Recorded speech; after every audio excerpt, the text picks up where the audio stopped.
hello everybody. How we doing? How we doing? We will be right with you, folks. Second, let's go say hello to our players. Or on part 2 of the Three Brothers Inn, deep in the Eve's Den.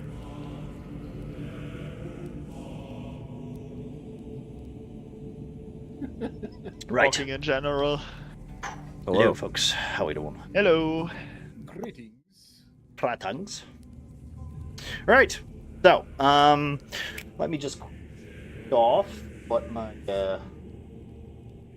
Patriots. AI generated summary of the last stream. Pretty much, yeah. Let's go with that. Let's see. Last session, the party plunged into the depths of the Red Crow's basement, hidden beneath the eerie facade of the Three Brothers Inn. The oppressive darkness where every step echoed with whispered secrets and ghostly murmurs. A chilling reminder of the basement's haunted legacy. As the adventurers press further, they discover a mysterious rift rippling between the material and the ethereal plane, distorting reality with surreal flashes and disembodied voices. Amidst crumbling architecture and otherworldly energy, the party face some not only tangible horrors, but also the intangible forces of a realm far beyond their mortal comprehension. Saying that, everybody turns round, and they notice that Margaret's missing. Oh shit. I sure hope I didn't give him the wrong potion. Did I give him a... Is there a visibility I gave him a potion. Yeah, but since his wound's healed, I doubt you gave him an invisibility potion. Morgren? Maybe it was one of them funny haste potions. He ran off after. Gotta be. I roll perception trying to find him. Okay, go for it. I guess. Well, Godwin just starts looking around. I suppose. Not like, well, this is new. Where is he? I will say when the last attack landed on the last creature, what you do see with your perception, Godwin, sorry, is that the room seems to kind of escalate. The shadows no longer seem as large. The corners of the room seem to kind of like illuminate slightly, not too much, almost kind of like the mist is kind of dissipating and the darkness is fading. Like someone's kind of opened the curtains a little in the room, kind of filling it with, like, you can still see the filaments in like the air and dust particles just like floating slightly. But there's also this kind of like twist that seems to be going through like the like not straight diagonally down the room, but like almost like there's a fracture in the room itself, further following this ethereal plane that you might that you discovered in the last room. So while you chat, I'm gonna get rid of this cat real quick. Okay.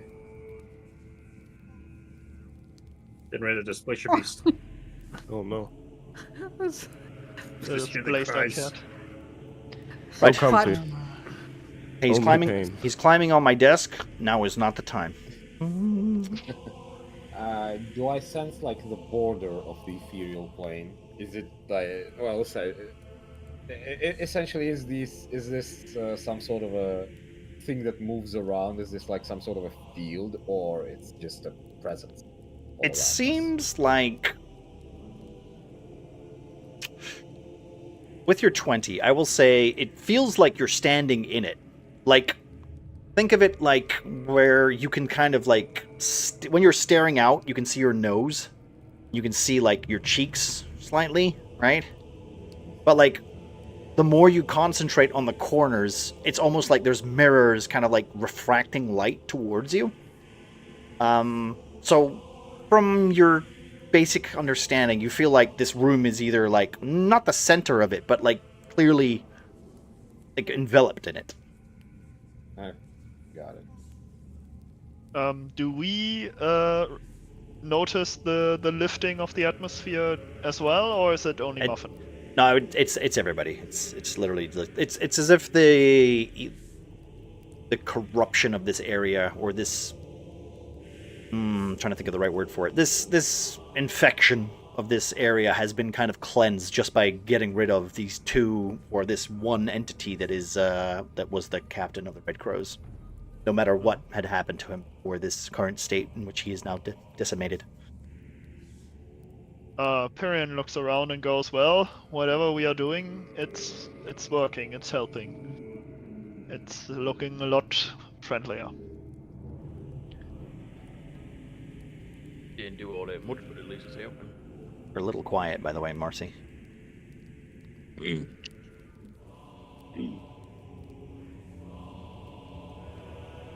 Nah. Marcy's quiet. No worries. I will say, Sorry. as you are contemplating the disappearance of Mogren, you do hear a sudden crash behind you from the room that you came from, followed by a very familiar dwarven voice.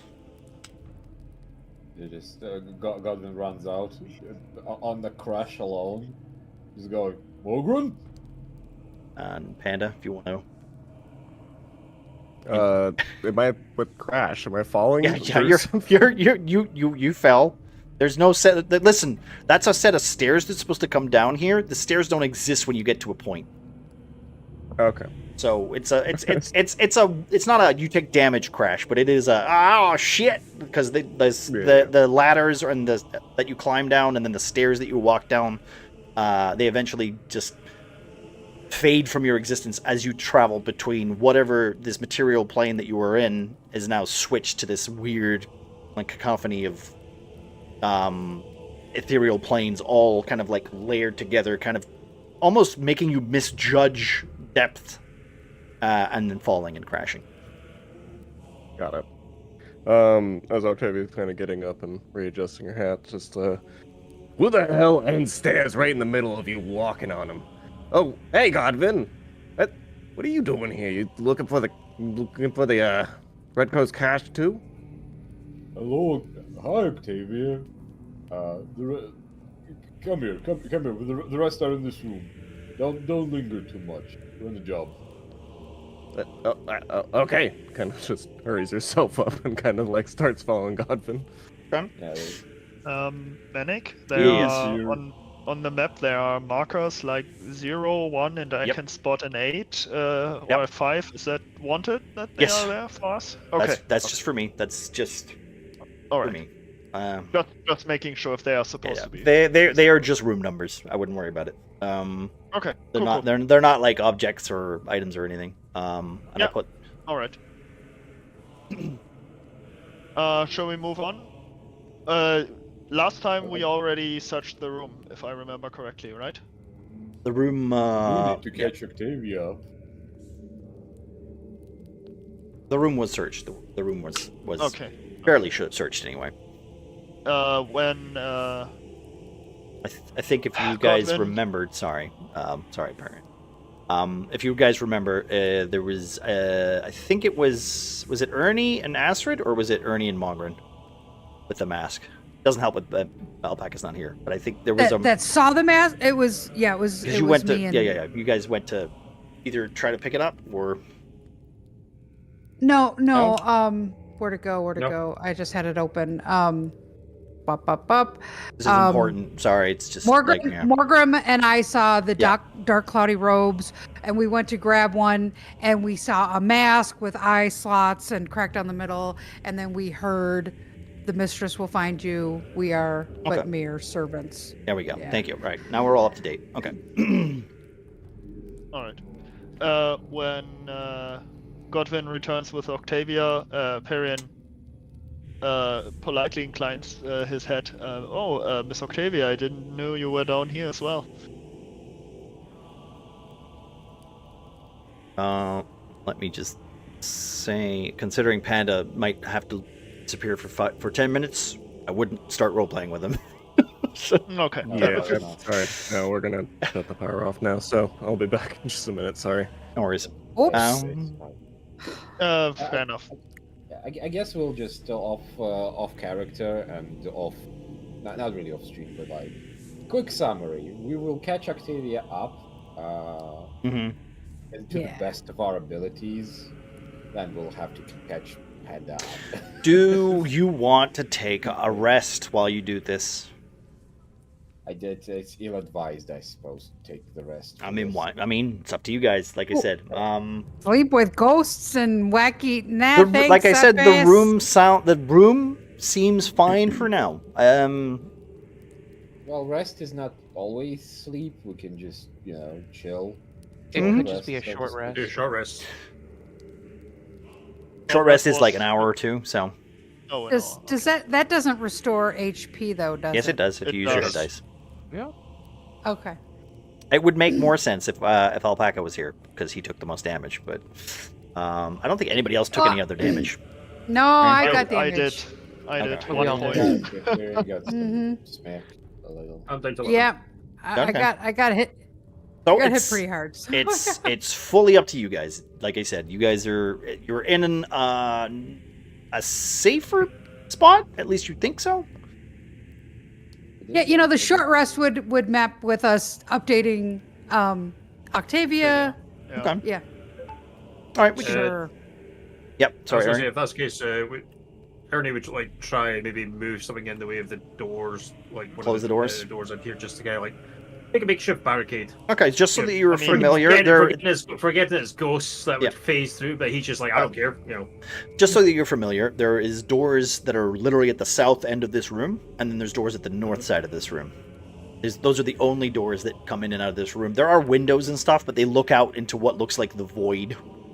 There's like almost kind of like broken trees, cobblestone steps that just go nowhere, and then think of it as you're looking out into kind of like torn bits of reality that you would recognize if you were upstairs, on the village streets, on the town streets. Fair enough. Okay, so Let's you see, guys to are doing roll a short for- rest, so you can do that if you want. I will let you guys do that while you. Do we just do Can I? this? Can I Is that also, it? just so we're clear, Ernie is doing that. What is anybody else doing? Anything else to help make this area safer? Yeah, no, Grom's seeing Ernie pulling things in front of doors. He's gonna help his homie out. I'll bet some of the water bits in Marcy. Grom, Ernie is struggling with the big table here. It's probably needs a hand. He's not gonna mention.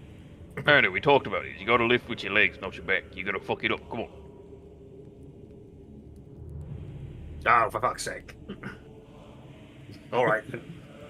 Do you need another set of hands? Godwin will place a hand on Period's shoulder the moment he says that. Just go. Ghosts can go through walls. Period. Well, maybe there's something else here but ghosts. Zombies, skeletons. I mean, we haven't found any bodies yet. I doubt we will. And Godwin will kind of trot towards the one of the doors to. You say there's one at the south east and one at the south directly. There is in the room above you. There is a room to the the east, and then there's a room directly to the south of you. There's doors to the east and to the south of you. Okay. So, I will ping on the Godwin map will kinda- just so that you are all aware, because you did see them on the way in. There's one over here. The one And then currently there's- being barricaded by Grom and Ernie. Yes. Yeah. And then there's one. I'm just telling you where the doors are, guys. And then there's there, right? Also, these doors are open, I think. Close these. These are open. Yes. They can be closed. Yes. Alright. By anyone apparently. Yeah, well, they're doors. They're doors. And this little. Oh, this is some sort of a window, right? Yes. So, like I said, every if there's a window, it seems to bleed out into the ethereal plane. So you can see frames of wall, metal fencing, windows from another building, courtyards that lead into lines of clothing that's just almost kind of drifting in the void and into the wind, but there's no wind. You can't hear anything. There's no noise as you listen outside. Godwin will press an ear next to the door to check if there's any sounds coming from that. Okay. Can I get a perception check? Yes. I'm going for it. Tyrion will look out the window to just see if he can spot anything interesting. Give me a perception check, please, Perian. Yep. All right. We're underground, right? Well, I thought we already... I have explained that you're in a weird ethereal plane / state. So there is, there are caves, and there are hallways and cobblestone paths. Like it's currently you're almost like stuck between planes. Yeah. It makes about as much sense as Feywild. Dorothy, you are not in Kansas anymore. Exactly. But it's just spooky thing. Now, if you remember, Grom looked out the windows earlier, last session, and he saw it was a little with mushrooms and things like that. Yeah. And before that, and after though, now it seems to be something has changed. Right. So, let me just quickly catch up. Everybody's done their recovery that's wanted to do the recovery, correct? Yes. Yep. Yep. Right, so we'll start with Muffin first. Right, so Godwin, as you press your ear to the door, I'm assuming that you didn't open the door. No. They've been closed. They've been closed and barricaded. These weren't barricaded. I assumed that Grom and Ernie are just barricading the door everyone came from. So you're not going to barricade the south door? I assumed you were barricading all doors. So I was gonna barricade all doors. Yeah. Okay. Yeah, no, I assumed it was all doors. All right. So So before you do barricade that door, I will say that Godwin leans over, presses his ear to it, with 17. Okay. You hear nothing. You hear almost like a wind, and what sounds like running water.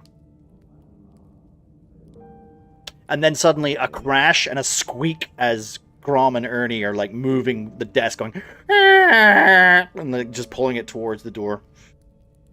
Come on, Godwin, out of the way. Yeah, Godwin will step away, I suppose. Okay. Just stand back and to the right. Right. And sorry, just so we can get Perion out of the way.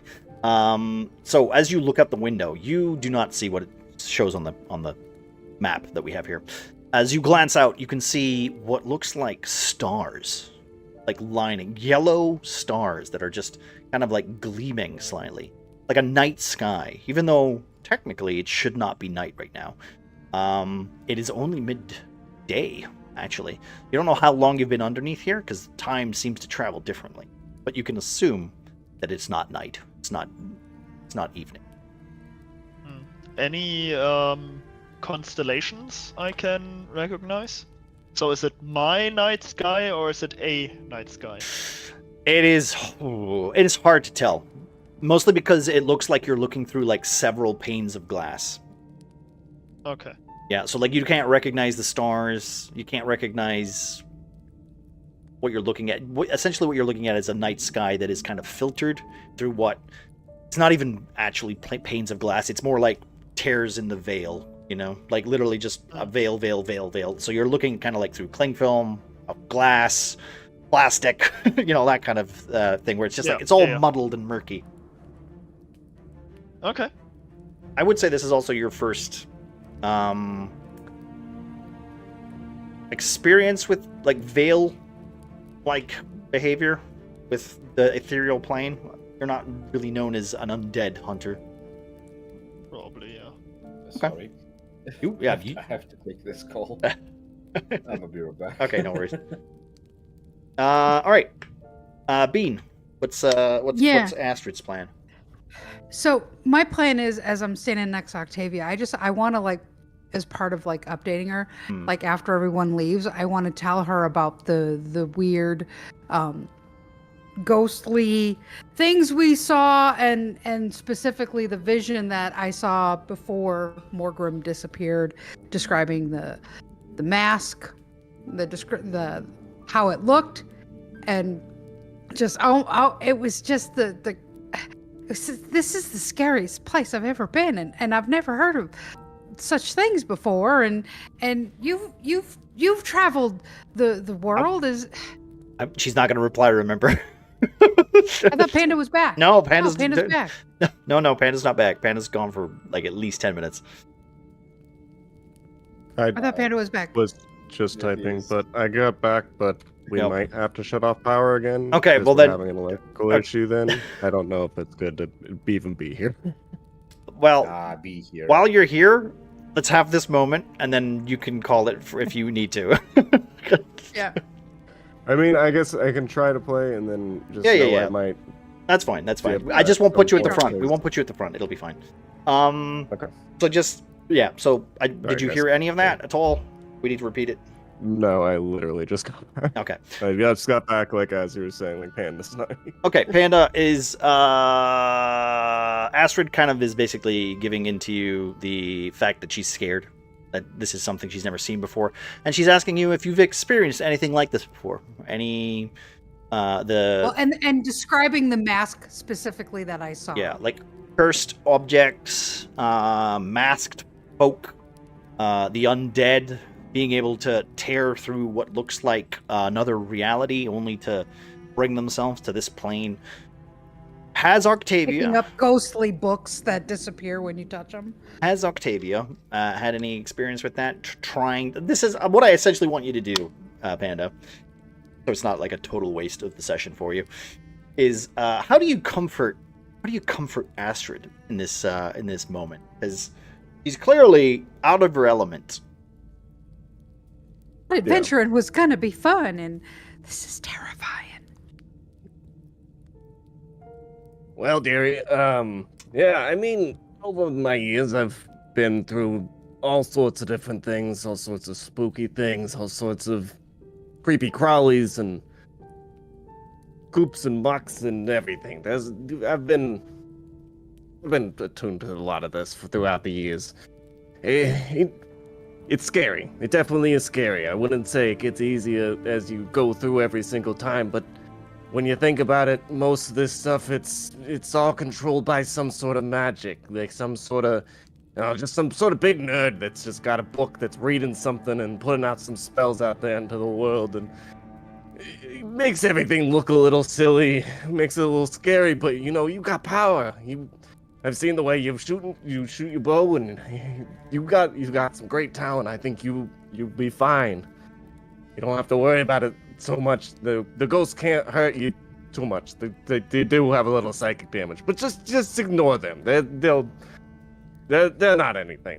Again, some big nerdy guy somewhere is probably controlling them. And now a giant phantasmal hand just comes out of the fucking the floor and just drags Octavia to the hell. How much of that was overhearable by the rest of the party? I'd say it's you guys are trapped in the same room. It's not a big room, okay? There's sound It's made out travels. of wood. It probably echoes. Sound travels. Everybody hears this. Everybody hears it. Giant Could've just hand fucking comes, ignored whacks her on the back of the head.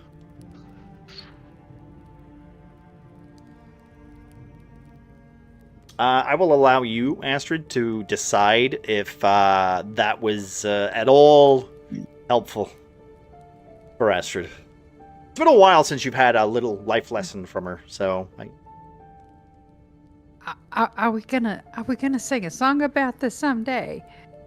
I mean, this isn't for nothing, right? We're gonna sing a song about this crazy place and scratch thump. Oh, tales will be told of this for years, sweetheart. I'll make a sweet record deal. okay, well, records exist now. Thanks, Panda. Yeah. You're welcome. That's canon No, now. like it's like writing down a record. Like this, we're getting a record of it. Oh yeah, okay, yeah. I know what you said. Nice save, but I know what you said. All right. Okay, so after like about an hour or 2 hours, you guys, you break some bread, you get some water in you, you watch the doors. I guess we're gonna just say that probably the two brawny guys are on watch while everybody kind of tries to figure out and base themselves. Mogren, being the one to take the most damage in the last fight, seems to After the 2 hours, there seems to be no sign of him. Man seems to be missing. It's odd because considering all of you were essentially in combat, like trying to fight for your life, trying to get to your friend in order to save him, only for him to suddenly disappear. It worries. I'll let you guys decide if it worries you or not, or if you're going to stay more focused on the task at hand. Because I mean, he is one of you. I mean, this is the bit where we need to look for him. I mean, if he's in that weird magical place, I mean, it keeps coming into us. So maybe we got to find him. We need to keep looking. We got to find him. I mean, he is a funny priest. Maybe he what's that one magical shit's teleportation. Godwin, he know that one, or is that a? But he wouldn't just leave us without a word. I don't know. You saw how fucked up his face was. I doubt he left. Oh, never mind. Now I think we need to look for him, and Godwin, like, I don't know if you sense this weird presence more than others because of your encounters in the graveyard thing. I don't know if that's related, but we need to look for him and listen for him. Godwin will start sulking a little bit. Mighty nice of you to listen to any of what I say. I told people before that to not touch anything. I like the idea of everyone just assuming that, like, you know, Godwin's not even a paladin. He's just a guy who hangs out in graveyards. I thought he just dug graves. It's just like, he's a weird janitor. He's a very weird janitor. What was that thing he invented? Knife wrench? Knife wrench? Knife wrench! That's a knife wrench. Oh, alright, No. get out of here. I'm pulling the power for him. Alright. No. I know. Right. Godwin will kind of cross his arms and go, he's probably still here. There's a good chance he got layered out. We should I'll tell you actually- one thing. He didn't come from that way. There ain't no stairs over there anymore. Yeah, the Yes, same we happened are. to us. There's still stairs there. We cannot perceive them. The fuck are you? What? The stairs are gone. What are you talking about? Can't perceive them. They're gone. Well, maybe they're like invisible and there's like a landing and I just walked off the landing because I went straight down. I don't know, but You know what? That's a good point. I didn't try walking back up them. Should have tried that one. Maybe we have That's to on me. like complete something, flip a switch to make him come back. Kill a Gotta nerd. find another way out of here. Wow. No, what we have to do is to keep pushing until we find the source of the disturbance, and then we connect the veil to the reality, and the stairs will be back up. Purely because we finally will be on the same plane of existence. I doubt Hold this on, place will let us leave before we have solved whatever's plaguing this basement. Hold on. You said different plane of existence. It says here on the wall, World of Warcraft maintenance. It says boy. it's 7 p.m. Oh, no. tonight. Server maintenance, oh no. If we ain't gonna move fast, we're gonna kick their way out from the server. Well, Grom, have you looked outside? I mean, I looked out the other window and it just looked like a cave. So I didn't look again. Well, come over here. What do we? Fuck, my wife's gonna be pissed. I'm late for dinner. And I doubt they have a guy under the underground. I should be also to clarify, Pyrian. When you look out the window, there is no floor. It's just the sky, like literally Okay. as if you're like floating in like in a void. Yeah, like you're in a ship almost. Can't see the bottom. Even if you look down, it's just void, and like stars are like sprinkled throughout this bluish hue. So the My dollar store version of the TARDIS. Kind of, yeah. Okay. If you look My wife with told me to play. sorry, don't go. No, I was just making a joke. Go ahead. And so I was going to say you could see the green screen if you look hard enough.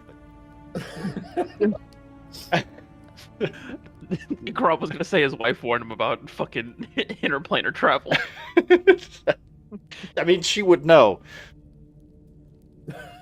She's a Tyrion would know tiefling. too. Tiefling. She would know. Yeah. Right. Well, They call me Sky Lord. So I think our best option is, as Godwin said, to push forward and see what we can do here, and find a way to stabilize ourselves back into our own realm of reality. Yeah, that makes sense to me. Something. Reality forward. Got it. You okay? Yeah, there's no fucking ground outside. I don't think I'm doing too hot. Understandable.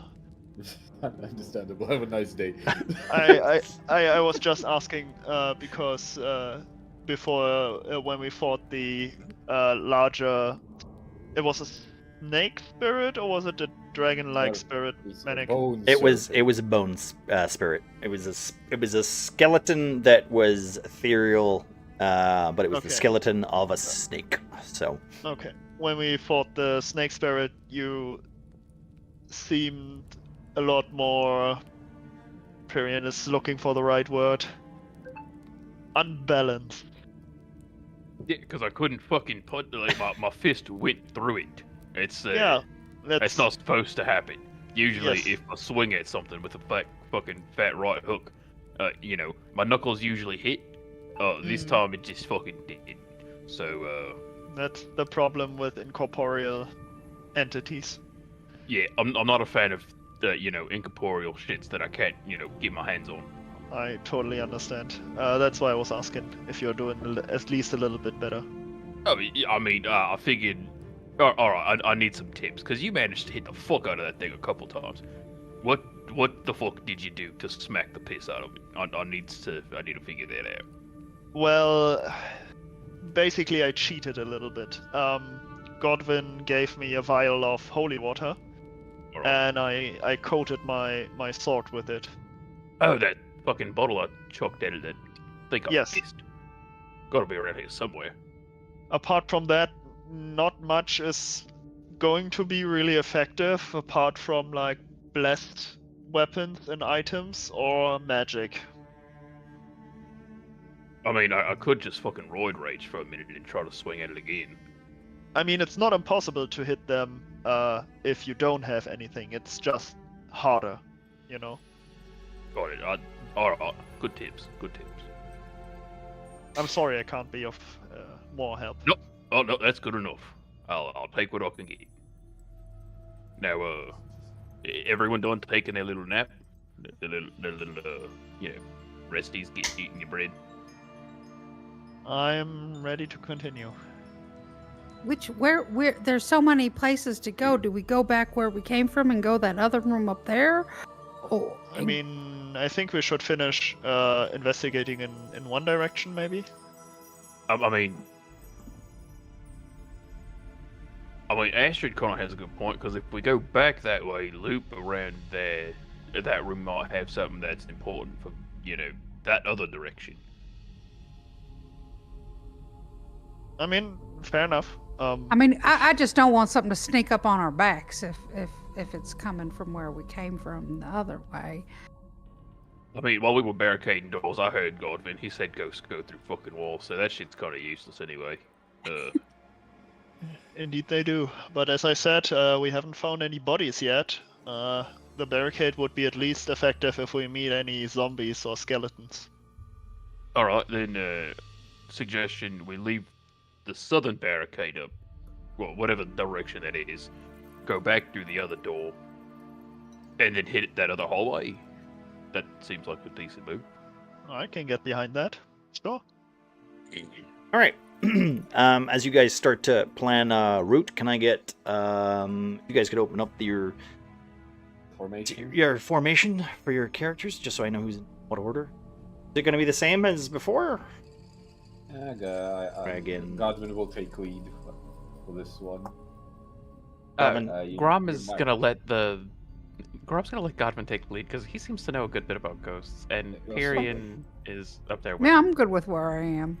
Can you remove more I'll Where put him was over it here. again? It's Party seven sheet, right? Yeah, it's party sheet, and it's the third tag down. Oh, it's Ernie, Well, you're here, I right? don't have the third one. Oh, you don't have it? Okay, I have it. Sorry. We have also got all the your- inventory and the order. You got all your Yeah. experience. Look at this. I could put your I could record your experience on this party sheet. That's never using that. You put in your experience. Yeah, put in your own Just- experience. What am I? Your bitch?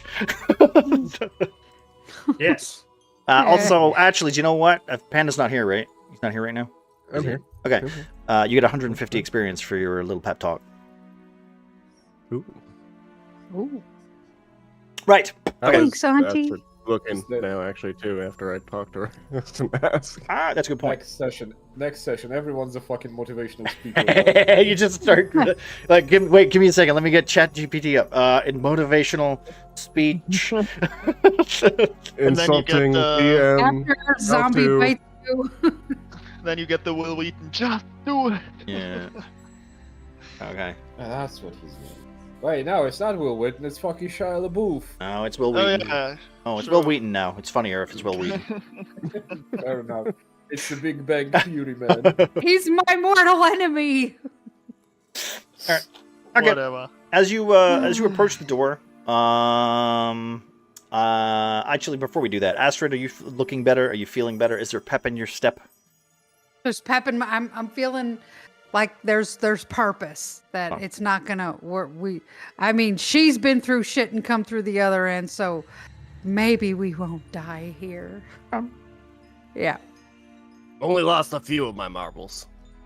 Mm. We have a door to the east, correct, Manick? Correct. Yes, the one I'm Correct. standing in front. If you guys want to move, I will let you to move there. Godwin will place the hand on the door and try to listen into it quickly again. scroll. Thank you for guys for doing it in this order. So I have to scroll all the way up to the description of this. You're I welcome. apologize. I didn't expect that there'd be a fight. Like, everyone bolted to the left. because Hey, of I the know. door Hey, open. listen. This is the way it goes. All right, it's just fine. It's D&D. This is what it is. Okay. I don't have the numbers actually on the screen. I mean, actually, technically, I do right now. But Fair enough. all right. What are you doing? You listening to the door? Yes, Godwin placed a hand on the door, and he tries to listen in as well. To essentially to sense if anything's amiss. Without opening the door, just listening. Without opening the door. With your perception, I will say, even you don't even have to roll for this, Period. But as you get closer to the door, like a vulgar, pungent mix of solvents and some herbal extracts and something that smells disturbingly metallic, kind of hits your nostrils as you get to the other side of the door. Blood? Well, we You're don't not know sure. You're not sure. Okay. Careful. Godwin, you going first, or you wanna let me? yet. Give me a moment. I learned. And then Godwin will stand, like, take a couple of steps back, push a sword near the door handle, and try to open the door. Is it a push door or a pull one? It's got a handle. I want to push the door in or out. It's you're gonna have to pull it in. No. Fine. Godwin pulls the door very carefully. Okay.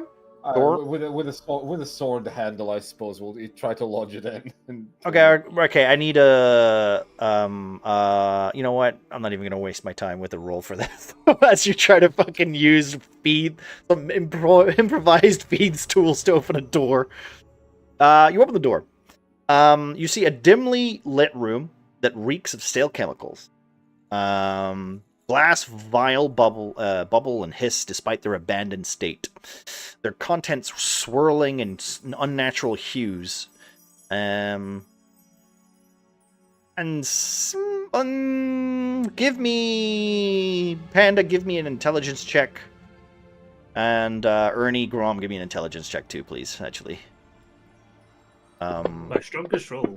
Do I roll medicine to see what this is? You wouldn't be To familiar see with the- it. Fine. We found the Fey meth lab. Okay, Octavia recognizes some of the contents, recognizes some of the smells as what can only be, let's just say unnatural substances. Yeah. The wooden shelves that litter the corners, they seem to sag. The shelves seem to sag from forgotten mixtures that are leaking onto the floor. Strange stains mark past experiments gone awry, and the workbench is covered in notes, syringes, and half-used powders, which seems to hint that this lab might have a darker purpose. The air itself is heavy, and it seems to be, you can see a thick,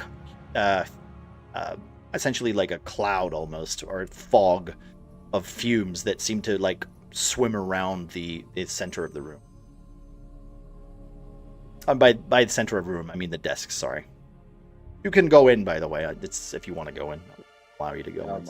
I'm going in.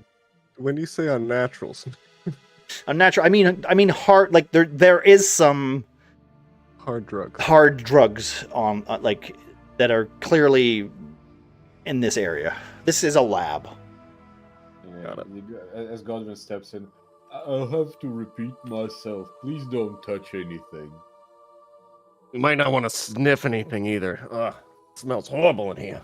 Give me a tech. Give me. Okay, actually, Muffin, Kitsune, and Alpaca. Not Alpaca. Panda. I need Constitution saving Panda. throws from all three of you.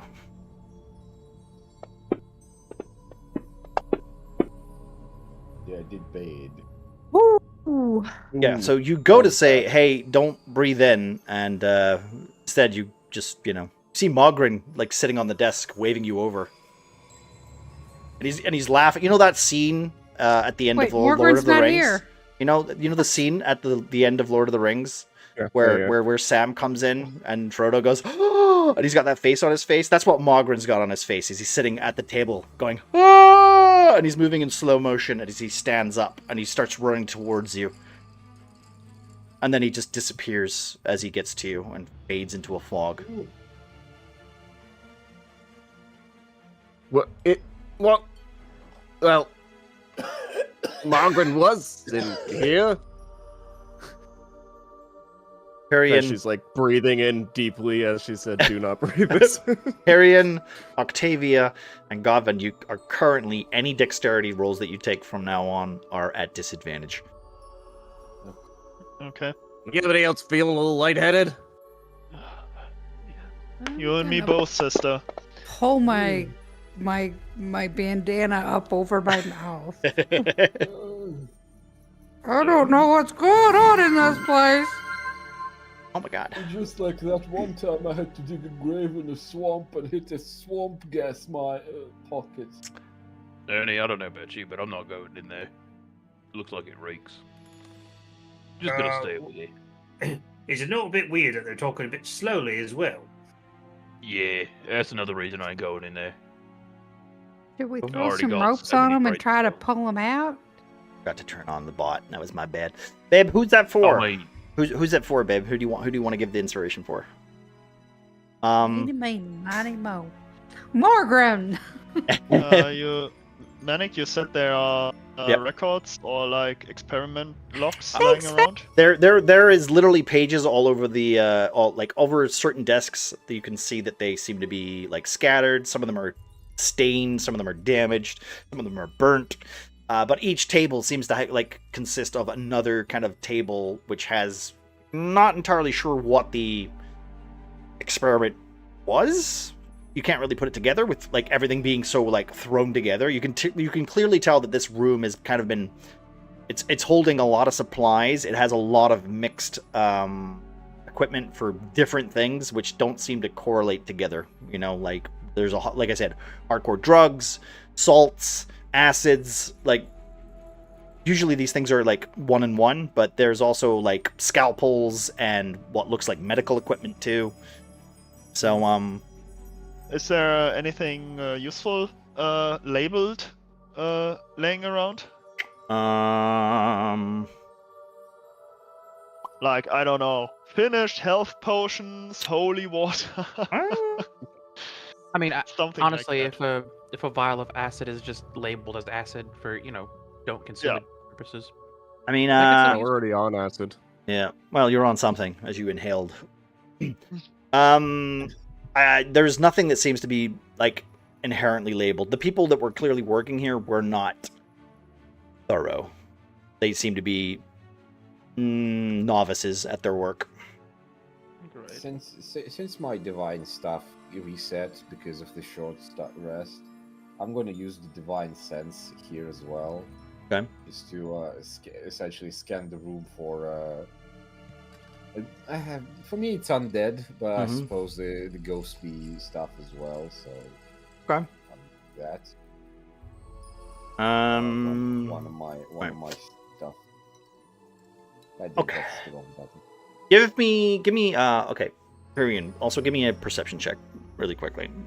Just for your curiosity so that I can You need perception from both of us. I would say your divine sense does not sense any threat of undead or any presence of undead currently. But I will say to the south, you do get like some like foreboding kind of feeling in your stomach. That's a 15.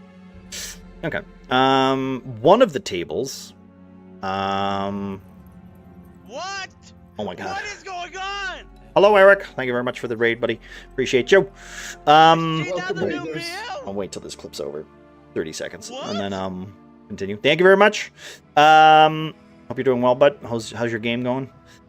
We have a table in front of you, Pyrian. As you basically kind of give these desks like a look over, you see that there is what looks like an experiment that is unfinished, but looks like it's been set up so that anyone could maybe come forward and maybe finish it.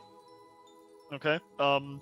Do the notes or something tell me what to do, or do I just make a fire under an alembic or something? I would say that this surface is coated in residue, where past experiments have kind of like exposed materials. It doesn't seem quite safe, but there are bits and pieces that are like littered all over the place. The instructions themselves seem to be written and like smudged, so there doesn't seem to be any kind of instructions that you could follow without taking a couple of hours kind of like trying to decipher, because you don't know which paper is where and what's to sort. You also don't recognize which chemicals are what, Okay. unless you took the time to actually like try to figure this out. Okay, then I just inform the rest of the group. This here seems unfinished. What about Grom and Ernie? Ernie, you've been pretty quiet. What's Actually, what's going on? Ernie's gonna see that Astrid like pulls like her balaclava up sort of to cover her mouth. He's gonna take a bit of a. He's got some traveler's clothes there, so he's just gonna kind of grip a bit off the shirt sleeve or something and just. you're not gonna take hold it up his the sleeve. you're not gonna take the sleeve that Astrid gave you when she Oh, tried yeah, sorry. when she tried to fix your gunshot wound. Oh, that one. No, the one that's covered in blood. No. That's washed. That's 2 days ago that happened. Who said it was washed? Oh, okay. So he's gonna do that and walk in and just just effectively. So have a look around, make sure everything's okay. Okay. fact that the rest of them are all sort of acting normal again. Mm-hmm. I will say, like, from the outside, you can see that, like, Perian is, like, he's looking over the thing, and then he'll look over the desk again, and then he'll be like, look up and go, seems like something was finished here. And then he'll look down at the desk, and then look over it again, and then look up and say, seems like something was finished here. You all right there, Perian? And Godwin is literally just standing there going, something down. They're like, oh, I feel weird. Something bad's here to the south of us. And then he'll just pipe up and go quiet for like a minute, and then he'll say the exact same thing again. Grom, I think they're all fucked in the head. Yeah, this seems I will also say, as you guys are walking towards the desk, you are like the fumed smoke around these desks is thicker. I'm just letting you guys know. Like, I really think we should like rope them and get them out of here. We need to get them out of this room. This is like being in a bad part of the sewers. You don't want to. We need to get them out. Get them some fresh air. there is a door to the south, though. I should have prefaced that as well. Just you guys are. This little one here. No, that is Or that is. there's another one for. That's it looks like a door. Here, I know. Okay. Oh, speaking I know. of fresh air, he's going to walk up and try and open this window. Okay. Yeah. Hello, alpaca. Right. Grom, what are you doing? So Grom very much, he's kind of agreeing with Astrid on this one. However, seeing Octavia, Godwin, and Perian all kind of getting a little loopy off of whatever this is, at the moment he's kind of just, he's contemplating the best way to solve this issue. Let's Ernie, how you feeling with that your bandana on? I think it is okay. Yeah, alright. Very And nice. Grom's gonna reach into the bag that he got and pull out one of his other shirts and just tie the entire thing around like the lower half of his face, covering his nose and mouth. Okay. It seems to work. It seems to work for the most part. Once that is on, he's gonna kind of step in. And as you step up, though, you see Perian literally look up and saying, once more, seems there's an experiment here that's not finished. Yeah, period. We fucking heard you. Ever since he walked out here, been fucked in the head, that one. And Grom is just gonna grab Godwin and kind of drag him back towards the door, trying to get him out of the fumes. Give me a dexterity saving throw for Ernie. And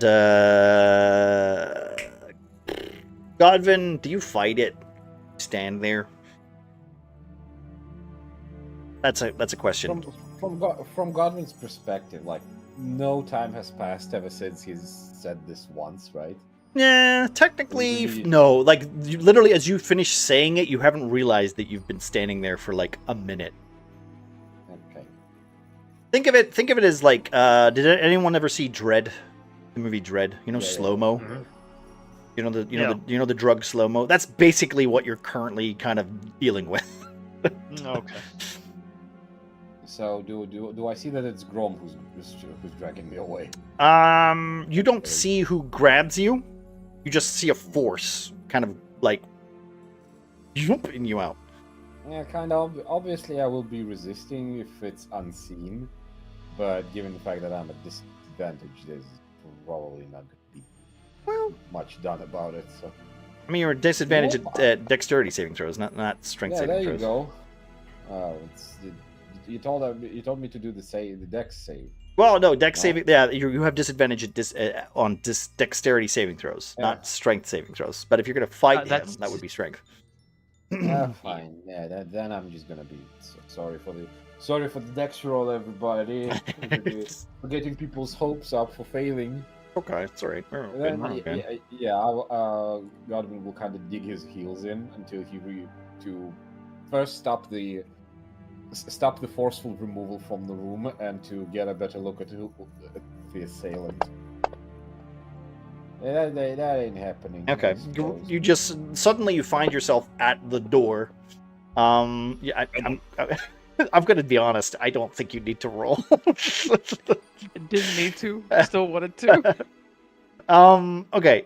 Just as you do that, though, you see Ernie literally just opening a window, and as you do, do you want to look out the window first before you open this window? Nope, just opening the Okay, he's just opening the window. As you open it up, the shards of plated glass seem to blend into the outside. So the void kind of bleeds into the room for a second, and then you can just see the cloud of smoke just going and just getting pulled out for a second, like a suction cup almost, just emptying the entire room as the thick smog that was there is now a trickling light fog, kind of just leading the way to the window. You sure to have room enough with Grum? Any thoughts a lot? You gotta open a window. I will say, Perian, Godwin, and Octavia, another Constitution saving throw. Just because technically you're no longer in the poison. So I will give you a... Okay, yeah. Alright, Godwin seems to pop out of it. Okay. Unfortunately, Octavia's been huffing it, so...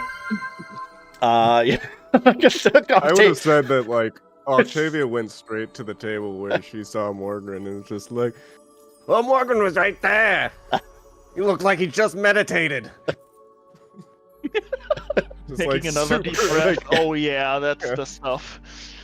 Pepe Sylvia! Pepe Sylvia! Fighting, breathing it in. Literally just getting a bag and just trying to collect it as it goes out the window. No! This stuff's intoxicating. Okay. Yeah, okay, so you're still at super disadvantage. That's another +4 for Bean on your next roll. Right. Wait, I already had one from Sam. Yes, well, next roll. Oh. It's this, I didn't have the Sammy on, so I didn't know who it was for, so I told her to pick one. So she picked you, and this one is actually you. So you have the next 2 rolls, you get a D4 on your next roll, but you get a +4 on this roll. On your roll after that. And if you forget about it, Got it. tough titties. My fault. I am not doing any more than that. So you get a D4 and then a straight +4. Yeah, Got yeah, it. So I Okay. assume we got dragged out, right? No, just, as the room clears out, it seems like it's quite fine. Perian, your concentration comes back to you. You look down and say, you can say the line if you like. you know Hey, guys, this experiment here seems unfair. We had you the first time. If you repeat yourself once more, I'm chucking you out that. Never mind, that window looks bad. Does he have the Alzheimer's, dementia? I mean, usually they got pretty good memory. You can give me an investigation check if you want to give this this concoction a proper look. Period. Okay. I will let you do that. All right. As that happens, Godwin will just. I kinda have look literally around no idea. and ask what exactly happened? Hello, skates. You're I not don't- supposed to read the line. You Yeah, You're not walked into supposed the to read room, line. accidentally inhaled a bunch of them funny fumes from that weird shit over there, and probably got high as fuck.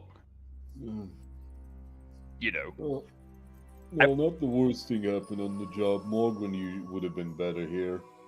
Yeah, he would have. This I mean, is literally Octavia kept this is literally a room filled with drugs. Again, I suppose as I see Octavia still being loopy, I will approach and spend. I assume it's intoxication and some sort of poisoning, so I'm going to spend 5 holy points to alleviate that. Okay, I'll let you do that. I'll let you do that. If possible. Also, Perian, with your investigation check, just so we're clear, you give it a quick glance over. You've probably made a few potions in your time. Maybe not like really full, like, you know, healing potions or anything, but you know how to make a salve. You know how to make like a quick repair, like a quick bandage, kind of like any type of thing that will, you know, help you fight a monster. Yeah. From looking over this, like the experimental concoctions on this table, you can see that there's like 3 like vials, a center concoction which has been heated and kind of like left on like a dull flame. They got a very small flame, and what looks like two types of material which you're not familiar with, unfortunately, because you're 8. I can't tell you what it is. But it's okay. Is it? You said two types of material, correct? There are 2 types of material and 3 types of liquid. Yep. Okay. The material, is it like plants or is it metal or? With your 8, you can't tell. It's been polluted by the fumes. If you picked it up and touched it, it feels light. It does feel a little. It does look a little reflective. It could be metal. Okay. You're not sure. Astrid, Yeah. could you help me out with something? Yeah. Is it safe to get over there? Oh, Remember sure. I have my fumes. thing. Remember the fumes are literally currently going out the window that Ernie like opened. So you don't have to worry about the fumes anymore. Okay. All right. I come. As Godwin's heavy leather glove just drops on the back of Octavia's neck, as he zaps her lightly with some static electricity to alleviate her, I guess, drug poisoning. Godwin will just literally bark in that direction. Goes, "What did I tell about touching stuff?" It's harmless. It's not a cursed book or anything. Just cut to the Acme explosion outside. You're ruining the surprise.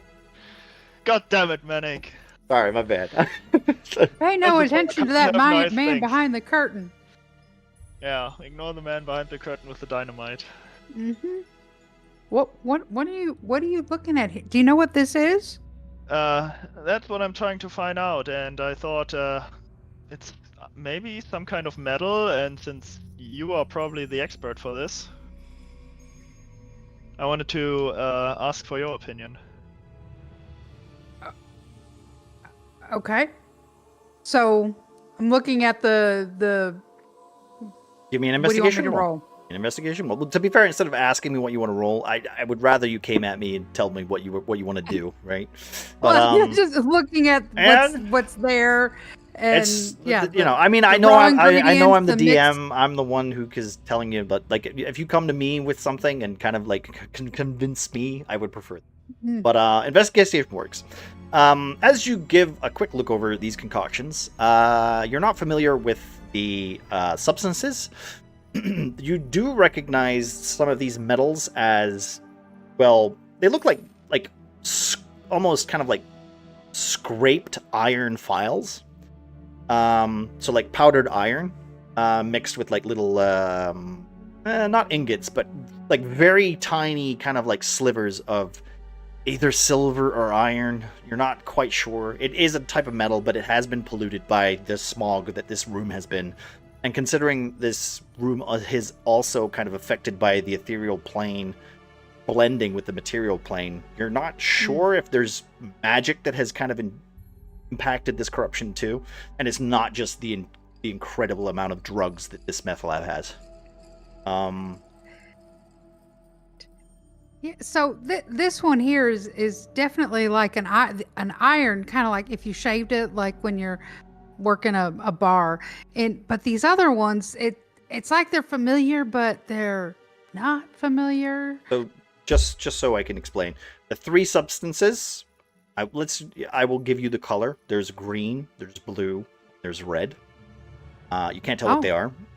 But the two actual materials are what I would say is silver powder and iron flakes. And those are intact. It's what the mixtures are that Those are. the two like bowls like have this metal, like this corrupted, this polluted like silver and iron. The three vials are the things that you can't really tell. You don't know what the hell they are. All right, there you go. Even with a 20. Even with the 20. Does this help me in any way? I mean, with the new information, basically to suss out what kind of thing they were trying to make. You could, well, from what it looks like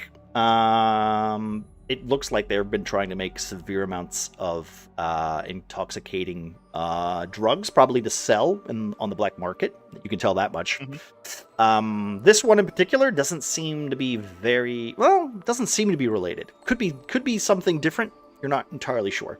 Like I said, these three substances are just very odd. Like you have not come across anything that would resemble them that you've seen in your life, or your alchemy life, as I should say. Okay. There's no papers around here with recipes or. There's a lot, but you would, like I said, you would have to like spend some time sitting here. Okay. I would make a note of the iron and the silver, and can I pocket the vials with the three colored substances? You would have to find. You'd have to find some. No more green lights, Johnny. We're on our own. I thought Godwin said don't touch anything. You would have to. I'm just trying to think, because you would have to find three. I think you could. I think with the way the table is, I think you could find three corks and just stick them on the vial, like stick them on top of the vials, because these are open. These are open vials. I should have said. Yeah, I assumed that. That's why I asked. Okay. Yeah. Then I would just say waste not, want not to Astrid, and basically cork the vials and pocket them for later analysis. Okay. Okie dokie. Is there anything else anybody wants to do? Like I said, Godwin, you and Grom, you guys, as you get closer to the end of the south side of the room, there's a door in front of you. Grom is curious about the chest that is on this table. Okay. Do you want to give it a quick look? Yeah, he's gonna somewhat cautiously attempt to like open up the lid to see what's in it in case it's. He's not intending to take anything. Yeah. Don't touch anything. I don't want to hear it out of you. Shut up. All right. Sticky fingers. Give me a dex. Oh. Okay. Ooh. Okay. As you open it. Yep, he's opening it. There is literally what looks like a bag, like a nice little hemp bag. It seems kind of heavy. You're not sure what's in it just from looking at it. And there is also a set of keys that are there's two keys that are very rusted and very they look kind of old, very janky, kind of like what's the type of metal? It's kind of like that old iron. Like old iron, right? Like not like wrought iron. Yeah, like very like sturdy iron, like for like old doors, not like your new keys that you can fit on your on your belt. This is like a huge kind of like, it weighs like 2 pounds. Like each key weighs like 2 pounds. Hey, Godwin, can you tell if any of these are, I don't know, possessed or something? There's a funny bag and some keys in here that might be important. Would you allow me to use divine sense on it, or can I just roll the regular perception to? I will allow you to roll whatever you want. Like divine sense is that infinite, or can you only use that like 4 times a day or No, something? I can use it. I can use it roughly 3 times a day because it is essentially a spell. Right. I have 3 channeled divinities, and I can use those. I also have spell slots, but I just want to be like frank. I don't think it's worth the divine sense. Like just look. Yeah, Just so- it's I'm gonna go. Like I'm gonna first and foremost, I'm gonna finally start using the thing as it's intended to do. As it's intended, I suppose. I'm gonna be using guidance on myself. okay. To ask Kellenvor for guidance. Your as cleric is I showing. it's my paladin. I'm a paladin. I'm gonna. Why don't you take that dress off, Pat? Yes, and I'm gonna be rolling my perception to ask, with the help of Kellenvor, to figure out if anything is cursed. Nothing's fucking cursed. Yep. D4. You want to enter D4? Oh, yeah, look at this 10. Hey, 10. That's not bad. All right. Okay. As you look over it, it kind of seems fine. You do notice what looks like a folded piece of paper underneath the bag. I guess Grandma's gonna pick up the bag and like place it on the table and kind of open up the drawstrings. Okay. There is 75 gold pieces. Some of the pieces of gold are marks. They have like crosses on them, and then there is some like 40-ish coins of them have red crow symbols imprinted on them. So you can basically figure that this is not real gold. It is what seems to be some underground currency for perhaps the black market. All right. Well, Hold on to it for a moment as Godwin picks up the letter. The folded note. Okay. I'm gonna just add that to my. I unfold the note and immediately pass it to Grom, going, "Can you read this?" oh yeah. Hold, Fucking my cursive. wife teaches me how to read every now and then. Let me see what that says. Okay. As you open it, it's very small handwriting. It seems very worn and kind of like it's think of it as like map parchment, right? Very stained, kind of like the ink on it is kind of very blurred and smeared. You can like list off like a couple names, like Scavant, Herring, Tortoise. You've got like all these names that you can only assume are names or very specific like titles, but you can't really understand what they are. It just seems like a very like varying list of names of people that you don't quite know or recognize. So far, it just looks like a bunch of names. It does go on for like to the very bottom of the letter as you fold it out. So it's like a big old A4 piece of paper, and both sides seem to have names written down on it. Yeah, Grom's just gonna like slowly go down the list of names, like, I don't know any of these. With an exasperated sigh, Godwin will go, "We have to pocket it for the judicium." Yeah, that's what I was thinking, but Actually, I'm gonna roll to see if Grom would know if that's a black market currency or not. You would. Okay. You don't need to roll for it. You would. You've recognized the coin before. It's not Trinonian gold. It's not Imperial gold. It's literally got like cross. It's got like a very faint cross on like one side, and then 2 crows on the back, which is signifier for Valentino family. Okay. Gold. So Grom would know. First things first, we're here to investigate what happened to Carol Dentures on this assignment. So this is I guess an important piece of information we have to deliver, alongside the whatever those trinkets are. That's just gold pieces, buddy. That's all that is. They don't look like anything we used. Alright. Fine. It's technically black market currency, alright? It's used to make certain purchases from certain people that get you some certain goods. Alright? So neither of us can use it. The fuck you mean I can't use it? Well, neither of us are black. That's not how that works. Oh. We've had a segregated market. God damn it, God. Is that what you thought shopping was like? No. I mean, it explains why he went to go get some incest. 20 incest.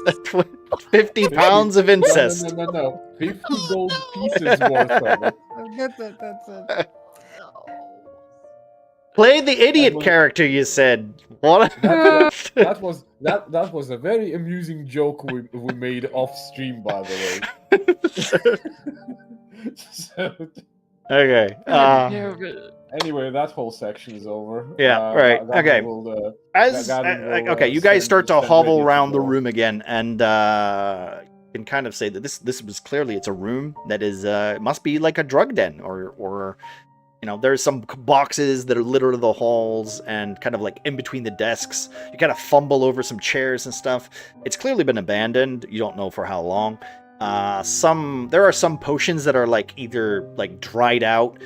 Some of the herbs and the other materials have kind of like rotten or just, you know, disintegrated into dust. Either due to the severe pollution of this room or just due to time. You're not sure. So, I'd like to ask a question to the general people, like, hey, y'all, with like these potions, and is it like, I don't know anything about this ethereal plane that y'all have talked about, but is it like a potion that gets you there, and maybe some of this stuff spilled, and that's why it's like both, or am I just like it's just something totally different, and I just have no idea?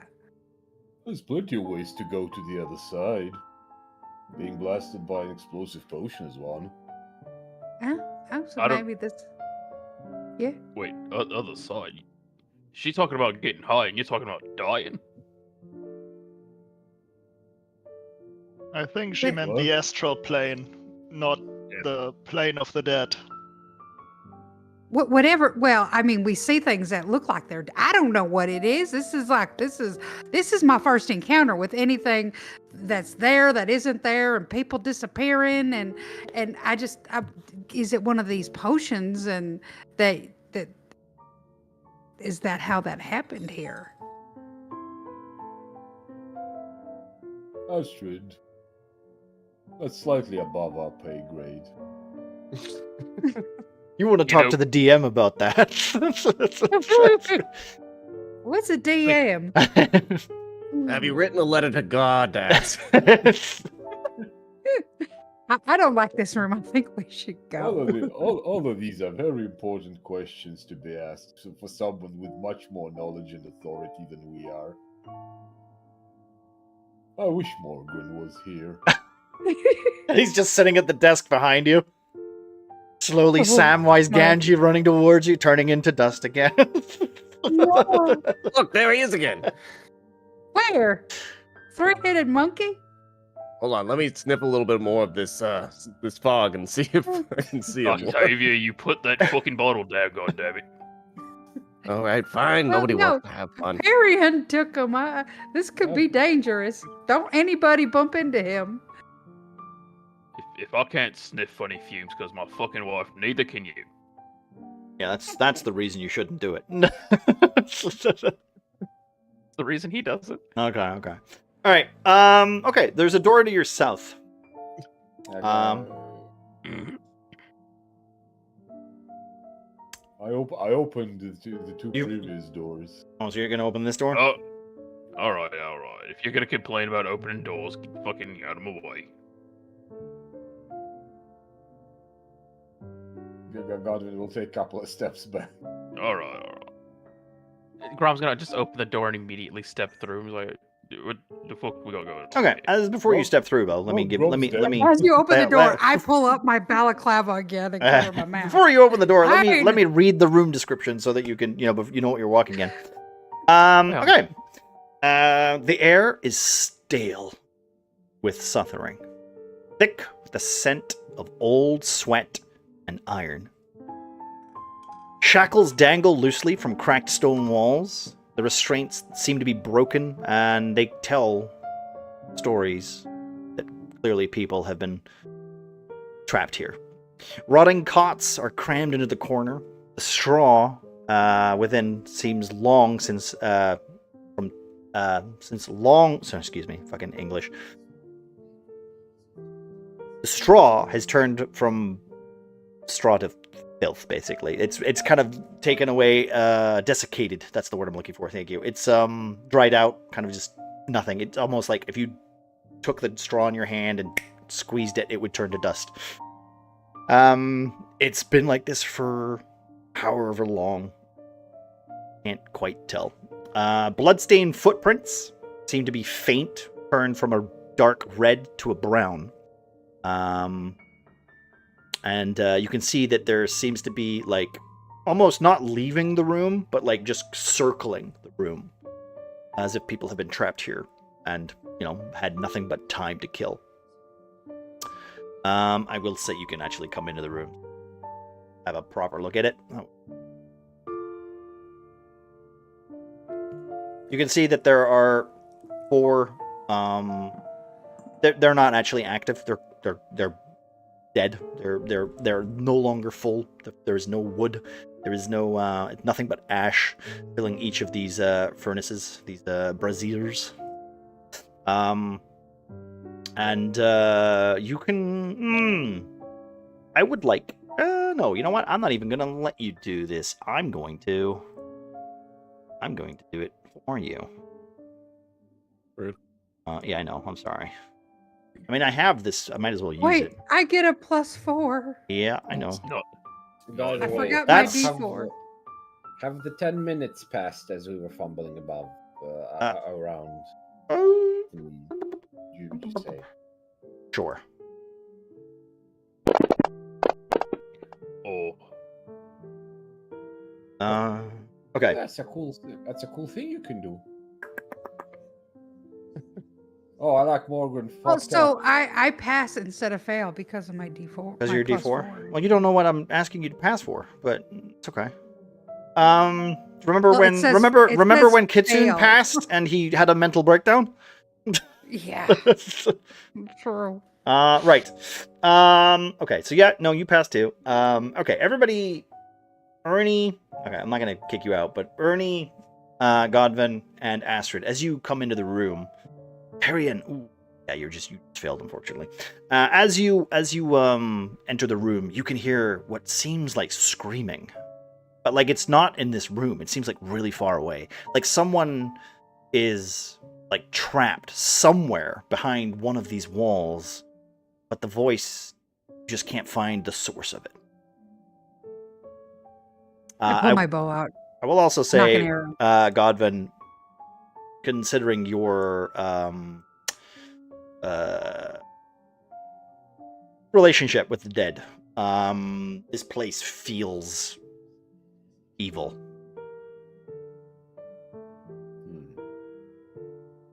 There is a lot of suffering here.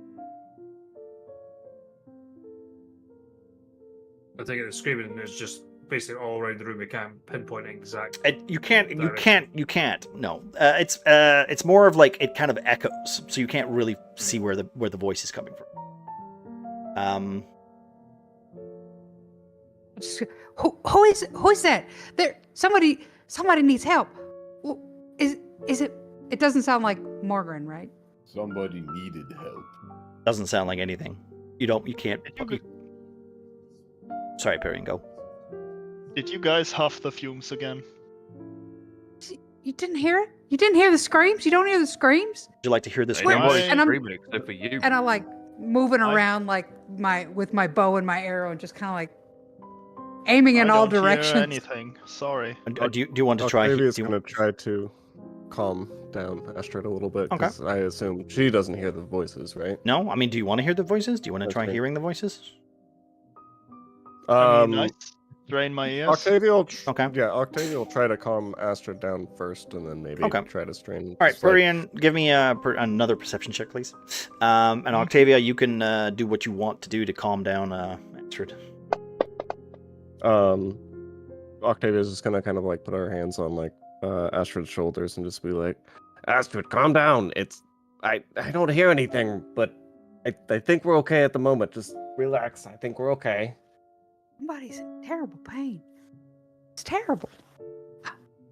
I'm not hearing know, it, but like I think can- she's just hearing shit. could try to strain for it. As Purian, as you kind of try to tilt your head, your ears perk. You hear a faint murmur as it fills the space around you. At first, it's unintelligible. Then you hear it growing clearer as the more you listen in. It grows louder and louder. Do you continue to listen? Oh, now I hear it. I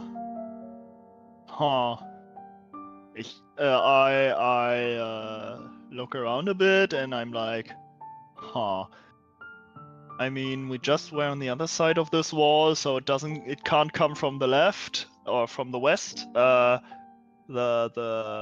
north is where we came through. The east is nothing basically, and so it can only be the south.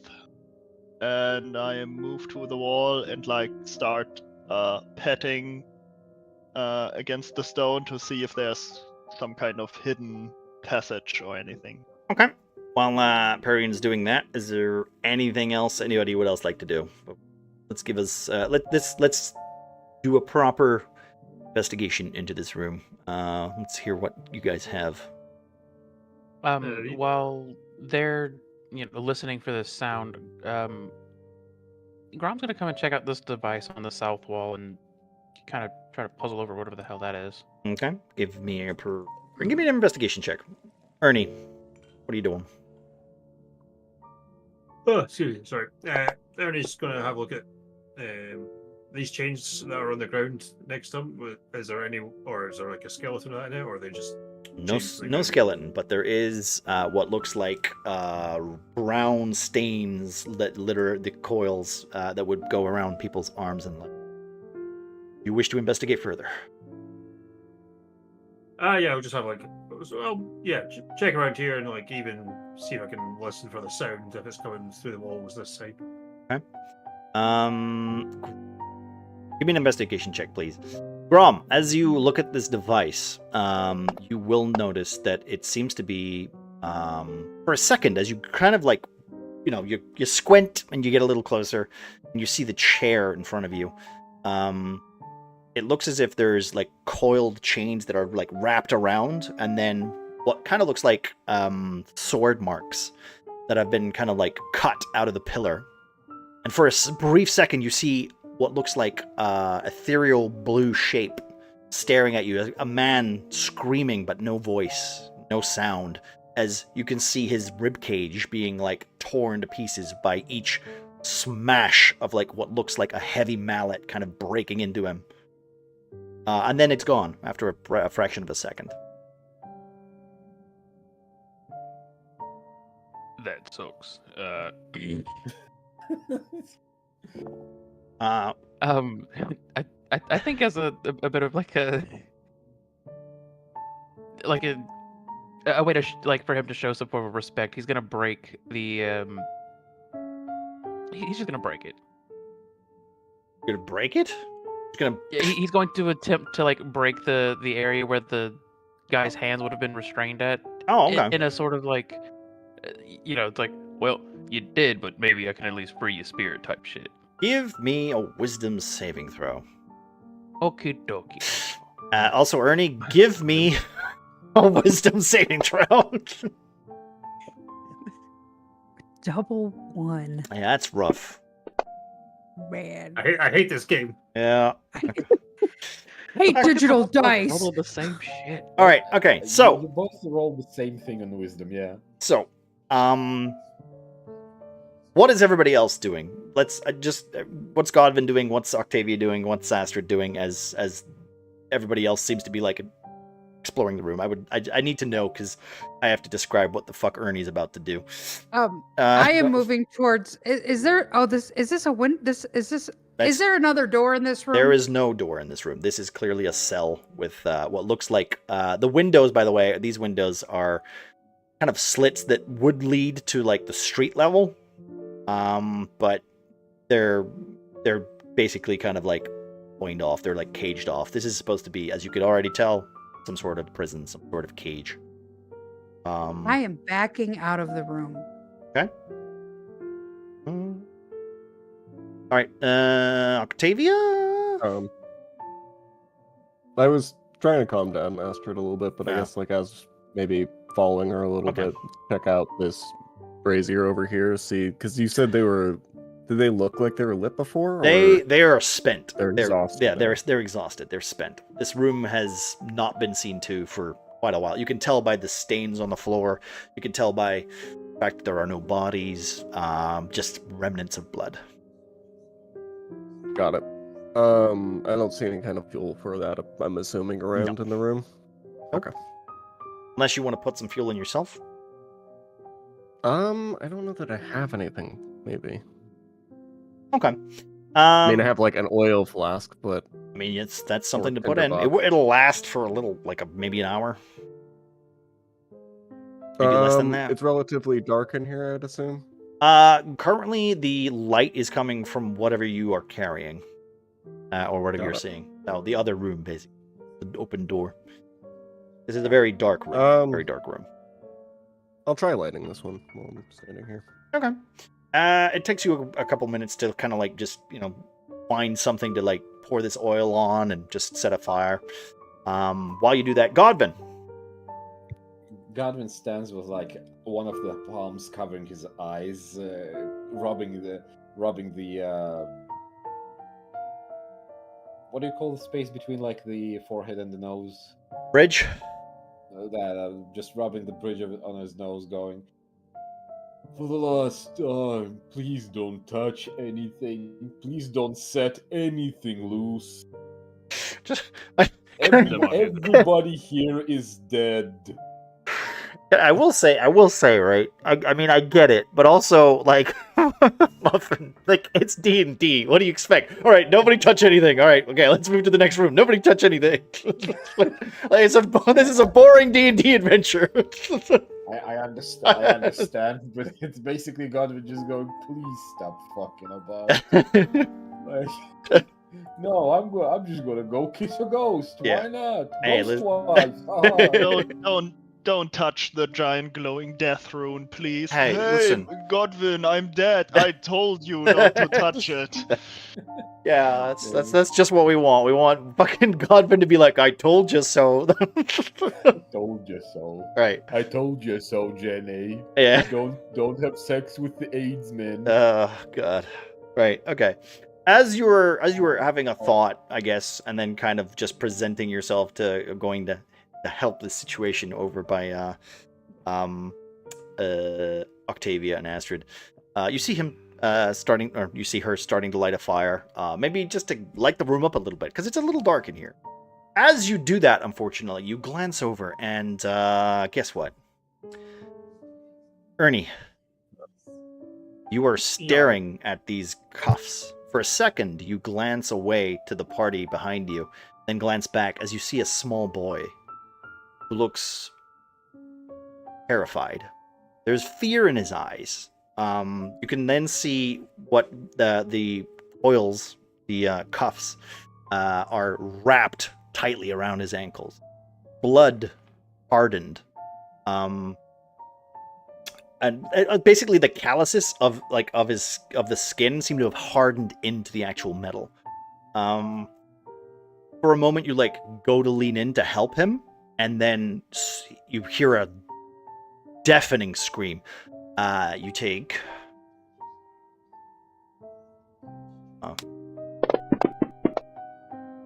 9 points of psychic damage as the boy's scream hits you internally. No one else can hear it. It's just you. As you panic and fall backwards, kind of struggling to get back to your feet, the boy is gone. I will say, give me one perception check, just to see if you could understand the words that he screamed at you.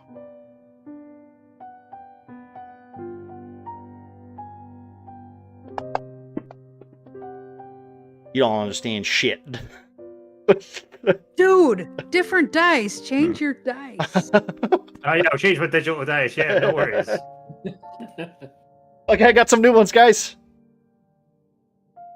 Yeah, you don't understand what he says. But as you look back, he looks terrified, like he's trying to warn you. And then he's gone.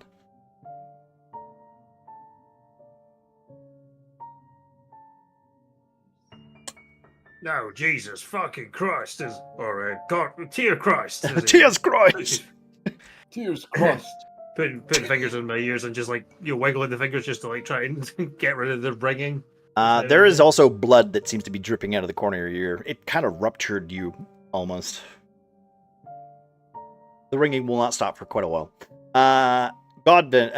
Grom, as you go to like break these dead chains that are hanging above you, you're about to do that, and you hit the post, and that's when you hear Ernie like literally panic and like ran behind you. You hit the post. The chains just fall to the ground with a loud chunk. It's. And Ernie, yeah, what's sorry. up? What? I will let you go, Ernie. Sorry, but to interrupt, but that's okay. What?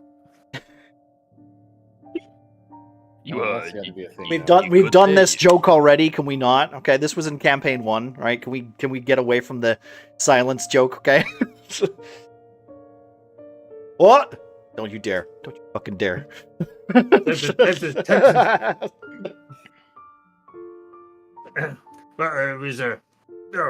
shakes his head about just to get like see if you can see you see the boy reappear sort of thing, and then he's just like, well, it was a wee boy in those chains there, and I've no fucking clue where he went. Yeah, I saw a man strapped to the post. Wasn't y'all, very pleasant. Okay, Perian. Can- No, sorry. Can I just? Yeah. Yeah. I just, y'all. It's clear that Morgan's not in here, and there's nothing recent clues about what we should just leave this cursed room. I don't like it. As you start to say this, Octavia starts the fire. It lights up. Perian. The wall starts to dance with shadows in front of you as you're inspecting the wall.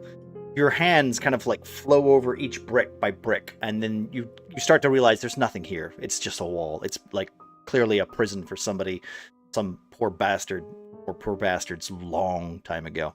But as you do that, you find that you're literally taking up space as you come face to face with like what seems to be like a man who is tied to the wall with chains that are no longer there.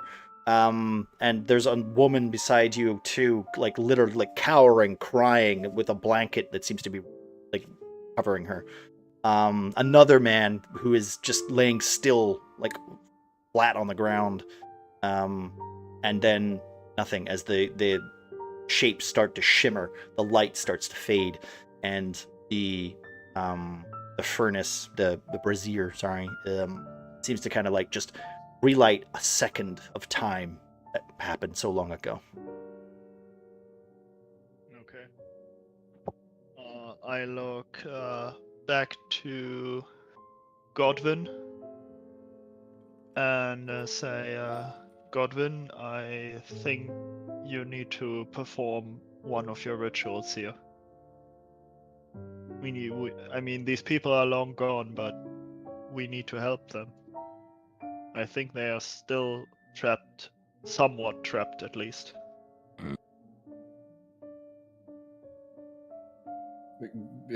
Godwin just standing there, essentially, just with the same vibe as a dad looking at a child, just putting some fucking nails in the electrical socket. They will learn.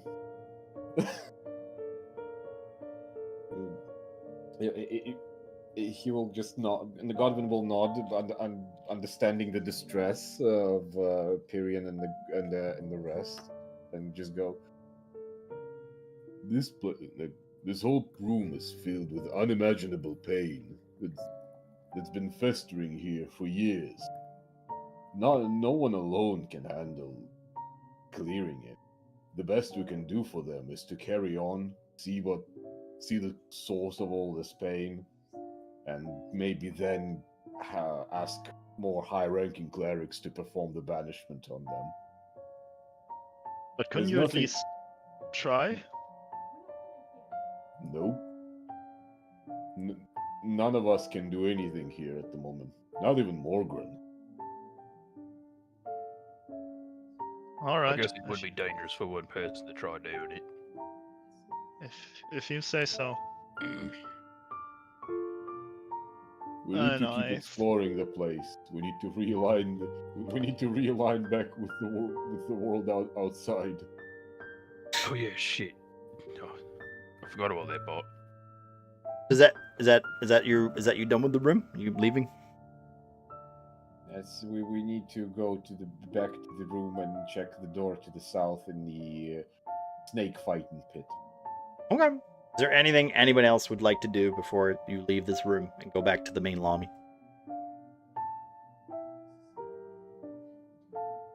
What about Octavia?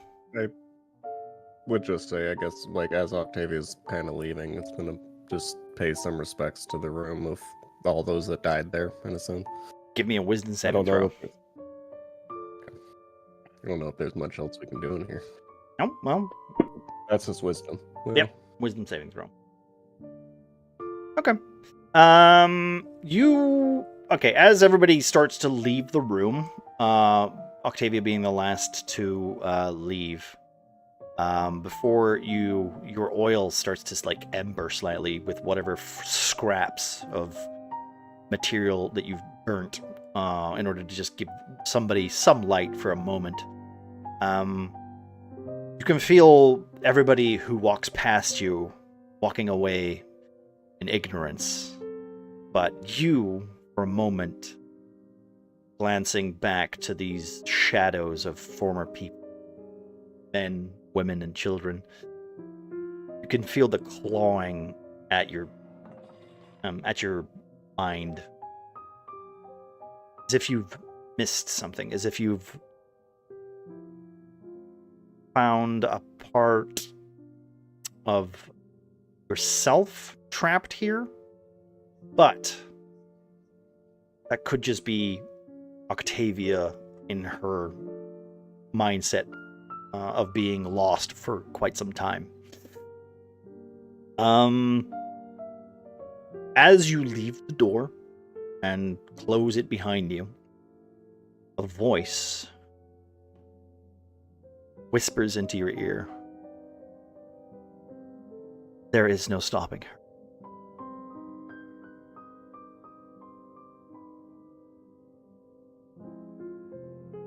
Got it.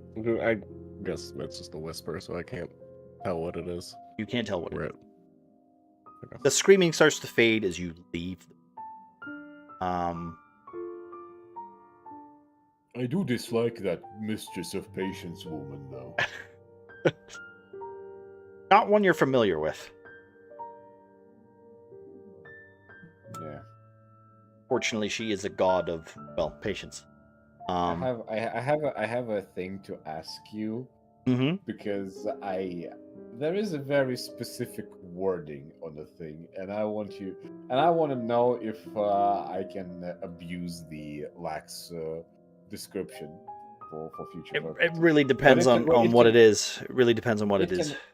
It genuinely can wait for after the session, but Okay. you'll find the train of thought rather funny. I don't mind as long as it's like not abusing in the sense that it's gonna make it just a piss walk, you know. So No, it's not. It's no power gaming. It's no min maxing. It's basically abusing the rules for the lore purposes. okay. Other than that, everyone will be. Well, Godwin will probably almost march. Okay. So as you guys are all walking back, Octavia, the door closing behind you. You hear the sudden whisper once more. We were lost, forgotten, just as you shall be.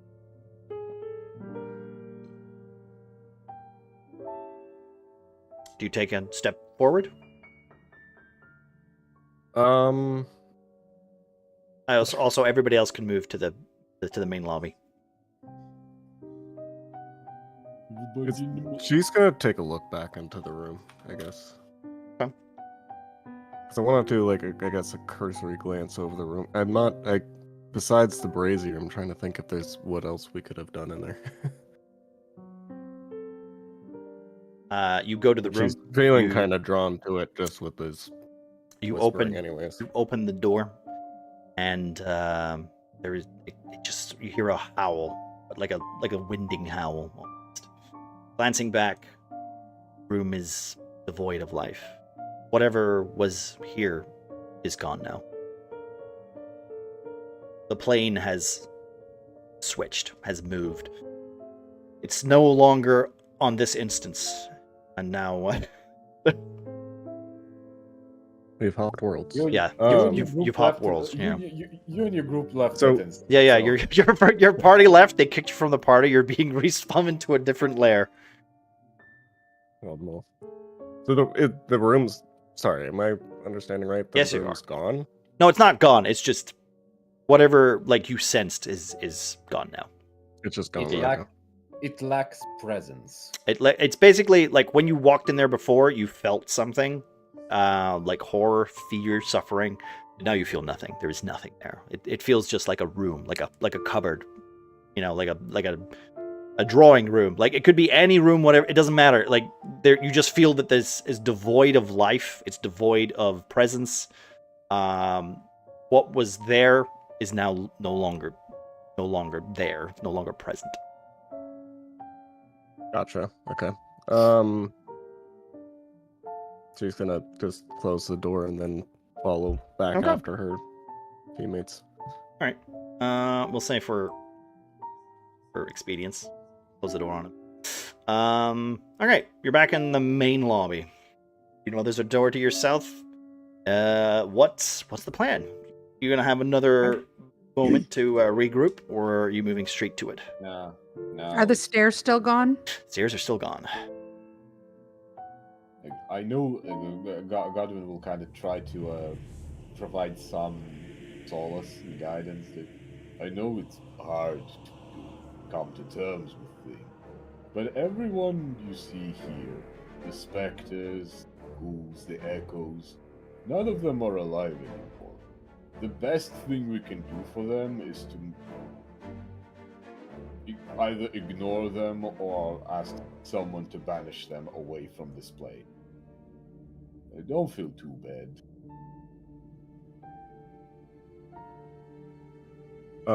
After you say that, Octavius is gonna say, "Well, I think whatever was there is gone now, anyways. I went and checked, and there's no feeling left in there." But she is gonna go over to where the stairs were and see if there was like a 90-degree angle. Then maybe there's still invisible stairs there. As you approach it, there seems to be nothing. It's in fact what's there in its stead is a fireplace. The bricks that were essentially a door are think of it as like someone's plastered it over, but it doesn't look like it's been plastered. It doesn't look like it's been worked on it. It looks like the wall was always that way. There was no door, there's no trap door, there's no stairs. There was always just set like a sturdy wall here with no hatch. Huh. Well, I guess that takes care of the invisible stairs theory.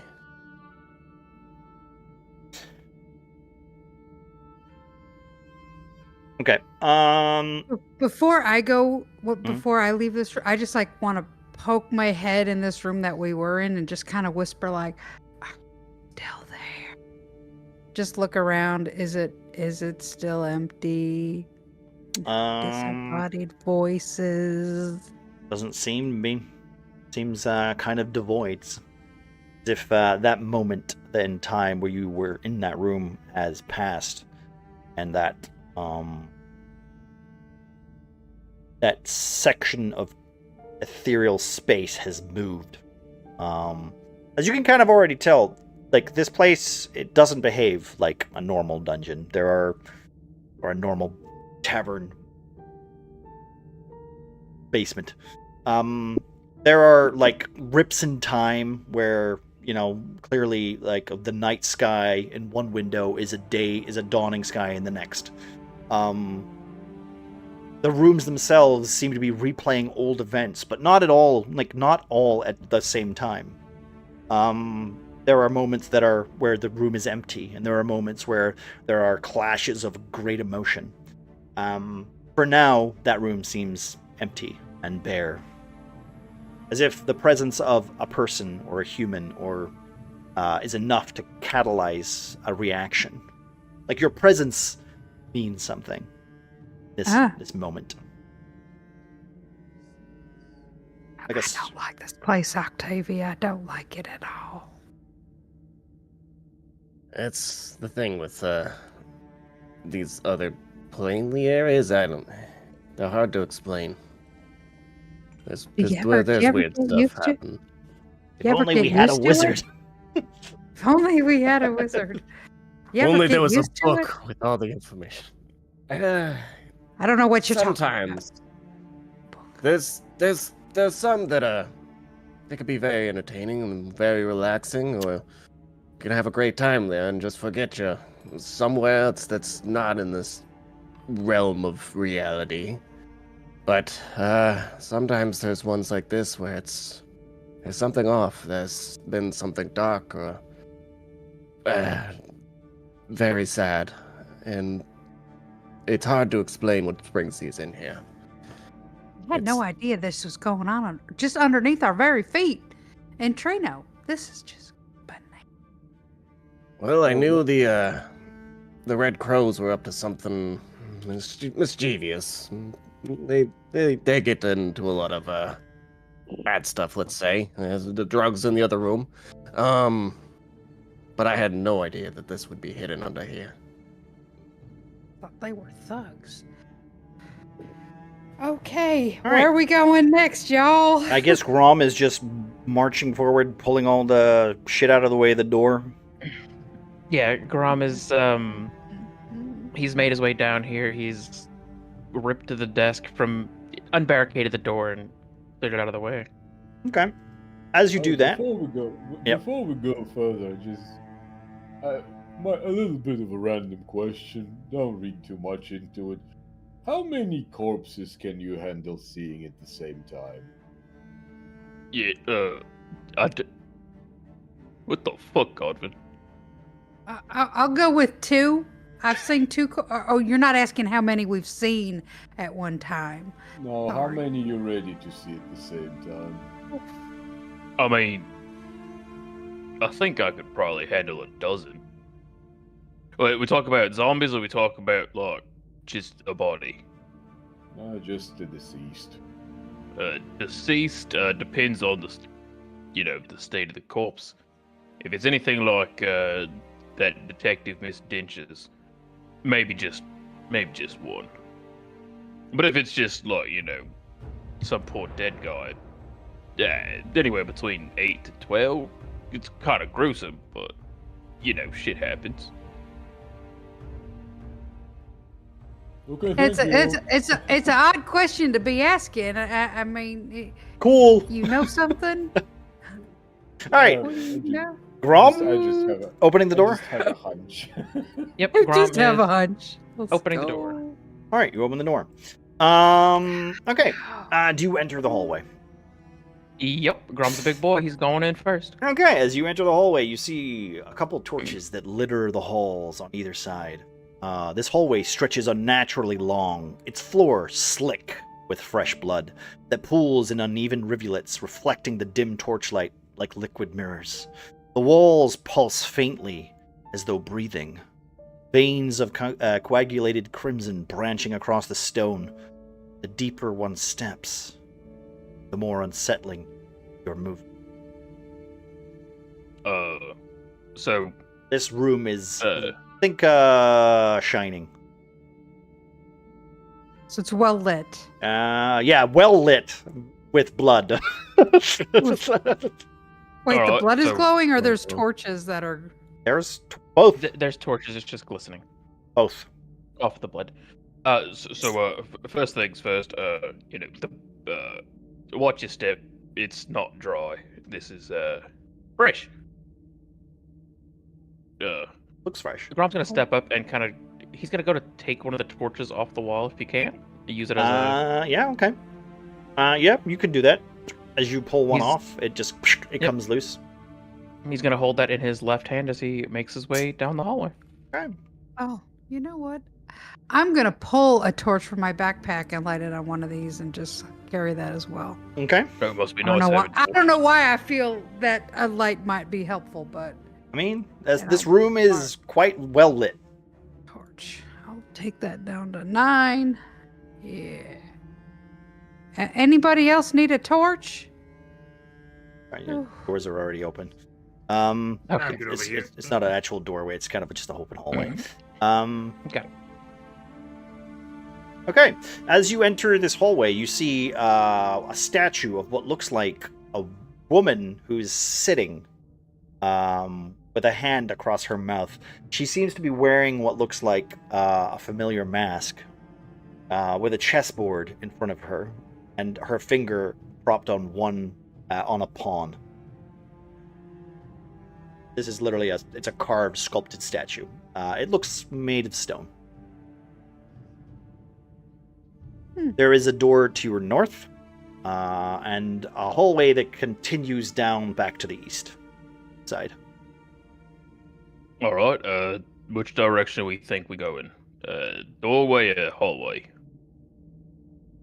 Is blood a specifically artistic choice, or can we investigate that? There are pools of blood, and the more you go down the hallway, the thicker and more coagulated it gets. The deeper you go. That's literally on this map here. It's merely to kind of emphasize that. No. Are there any? We should check the north first, then. Is there any Alright. plaque on this statue that tells us who it is? Nope. I described the statue for what it is. He's pointing to a pawn. She is pointing to a pawn. There's a finger on a pawn.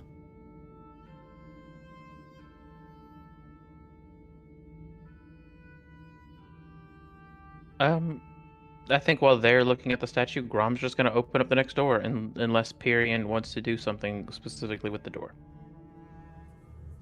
I actually wanted to ask about the chessboard. Okay. It's standard chessboard, or at least it looks like it's carved like one. There's not much detail in it.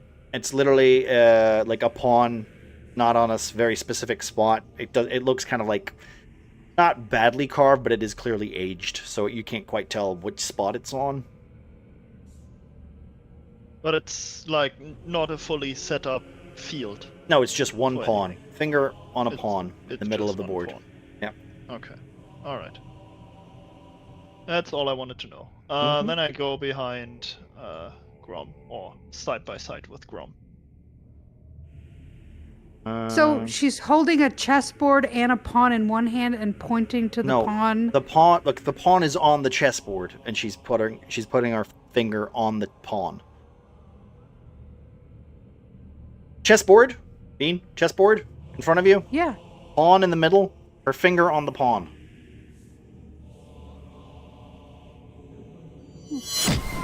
But okay, you got it. Yeah. Yeah, well, yeah, I can't visualize where this chessboard is, but okay. It's literally in front of her. It's the statue is of her on like sitting next to a chessboard. That's kind of basically what it is. It's a big plinth, her sitting in the Got it. middle of the room with a chessboard in front of her with her finger on it. That's it. That is just a statue. Yeah. Yeah. +4 to Kitsune. Kitsune. Next Okay, roll +4. Thanks. All right. Octavia's gonna take a look down this hallway, I guess. Okay. Yeah. All right. Give me a perception check.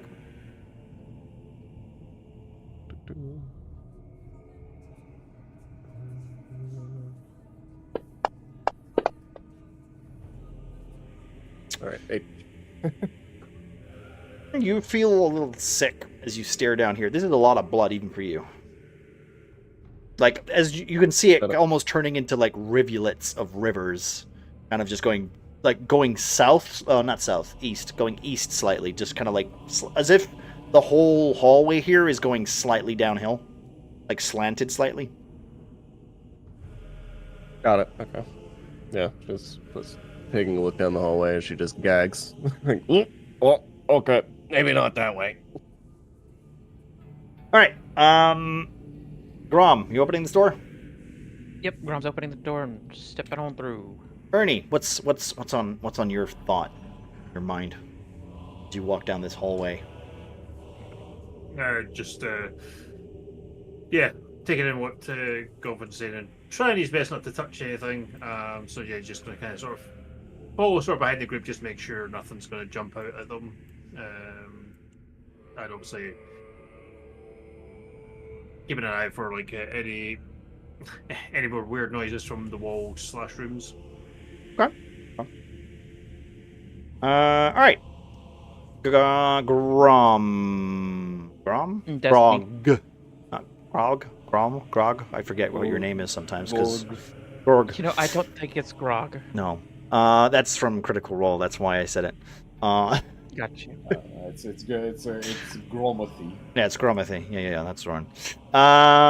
You weren't supposed to say my full name. Gromothy Taylor Thompson. Gromothy Jackson Stackhart. Right. Oh God. Right. Okay. Here we go. This is the room. I hope you guys are ready. The air is thick, heavy with shifting time. The walls breathe in slow, deliberate waves and moments fracture. Unpredictable around the edge of your own perception. As you enter the room, you can almost see the candles flickering out, then turning back on. At the heart of the chamber stands a cage. Inside is a massive sand glass, which seems to flicker. Grains frozen in time, yet somehow still growing, as this object's purpose remains uncertain. There are 4 pillars stationed in each room's corner. One bearing a symbol. Each bearing a blood-painted rune, smeared, but still pulsating slightly, with what seems to be unstable energy. Hey, Godwin, this seems like your kind of shit. I'm not touching nothing. Especially on that funny hourglass. Nope. I suppose this is where I have to come up with a way to analyze this character accurate. I mean, you could look at each pillar or whatever. I mean, that's. Yeah, so I guess I'm going to be rolling investigation. Unless anybody else wants to add to it. Remember, you don't have to just be the only one to add to it. If you want to like help or somebody wants to give some sort of. Yeah, and then I'll call out let's check the symbols on the pillar. Maybe someone recognizes any of them. Okay, are we gonna each pick everybody take a pillar? Who wants to give a go at it? I take the upper left. Okay. Oh, I'm all about checking things out. Grom's gonna go bottom right with Astrid. Okay. I'll take this one over on the left. West. Okay. Considering I know, I guess the red crows I'm gonna go maybe on the top right then. And Ernie, you're just gonna watch. No. No, I'm just go over it with you. I am gonna quickly be right back. Okay, no worries. He's gonna go check out the cage in the middle of the room. Yeah, Ernie's literally gonna just stand over here, looking at this weird sand castle thing that's in the middle of the room. All right, can I get an investigation check from? Oh wait, did I make a note for which one's which? Okay. 1, 2, 3, 4. Okay, that's what I'm doing. I picked it. Right, there's 4 pillars. I'm not gonna be abusing the guidance, so I. I'll be honest. Like, I don't mind, but like, yeah, I get what you're saying. All right, 14. You are at pillar 4. Let's say that, right? Let's say that. Yeah. Okay. Each of the 4 pillars stationed at the room's corners bear a blood-painted rune. Rune. Sorry. Its blood-drawn symbol seems to warp between legible script and meaningless gibberish. Godvin.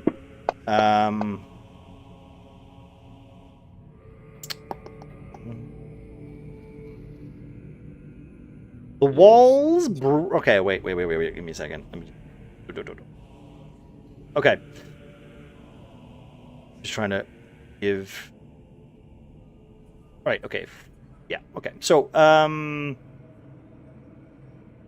this glyph on this pillar for Godvin, it seems shattered. It's broken into several splintered markings.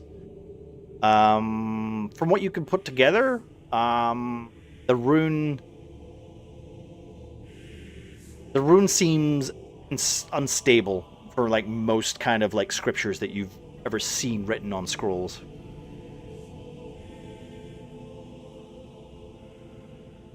Would you say it's dangerous? It looks unstable. So dangerous under certain conditions. I will then go down the list. You're using Action Surge to do another roll, or whatever warriors can do now. I was about to explain that. Yeah. I was using Tactical Mind. Okay. You also have your +4, remember? Yep. So +4, that's 11, and Tactical Mind, I can roll a D10. Mm-hmm. And add the number roll to the ability check. Okay, go for it. And we'll do Octavia while you do that. All right. Octavia, that is... Well, that's a 15. That's okay. Total. Okay, Octavia, as you kind of like try to read this, it seems to be old. You read Elvish, right? I'm gonna assume you can read Elvish. This is old Elvish. A jagged symbol that seems to resemble an open wound. From your knowledge, this rune seems to mark, kind of translates to sacrifice. Got it. And let's do Tyrion then, because he's rolled a 15. That is 3. And I read Elvish, yes. You read Elvish, good. This is a tightly woven pattern. The rune seems to be like an interlocking line. From what you can tell, this rune seems to translate to binding. Okay. And then we have Astrid with 22 and Grom with 14, which is actually quite interesting, because I'm pretty sure Grom doesn't know what that is, but he does recognize the shape. It's a twisted spiral that resembles an unbroken chain. I will say, Astrid, you read a little Elvish, right? That's true? I would imagine. I don't even remember if you do. I think you do, just because you have a lot of Elvish brothers and sisters in your merchant, in your merchant side. Yeah, Yeah. Elvish is in my. Okay. Yeah. It stands for. It translates to preservation. So the only one that you don't know is the fourth one. You know what it looks like, and you know it's unstable. I have a question. Yes. I assume we are all exchanging the other three, the information, Yes. what it means. Yeah, we're not. Yeah. Can No, I we keep mine collectively, together as a group, use the 3 runes we deciphered basically as a crutch to interpret what the 4th rune could mean in context? I mean, I would say you could. I would prefer if you tried to figure that out, but meta-wise, I guess we could kind of figure that out. But let's just go through the information again, just so that maybe something might click or whatever. So the first rune, which is at the front door where Astrid is, represents preservation. The second, by Octavia, represents sacrifice. The third one represents binding, and the fourth one you're not quite sure. But it is unstable. You're not sure what it represents. But it is what looks like a shattered glyph. It's broken into splintered marks. Could it be time? Because, like, from the I'm speaking into the group. Could it be time?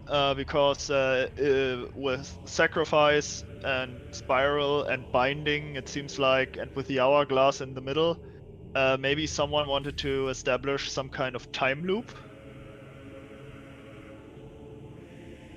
Is my theory. Preserve, I mean- sacrifice, binds. You still remember. You still technically have not inspected the thing in the middle of the room.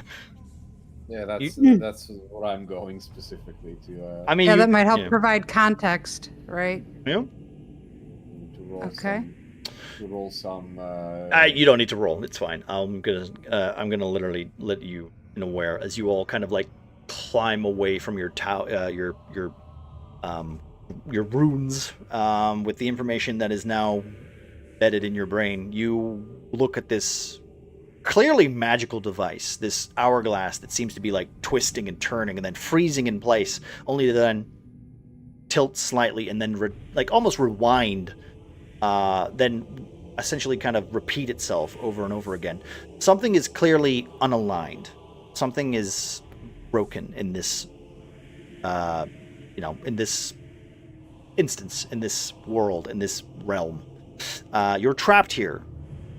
You're not sure how, you're not sure why, but perhaps this has something to do with it.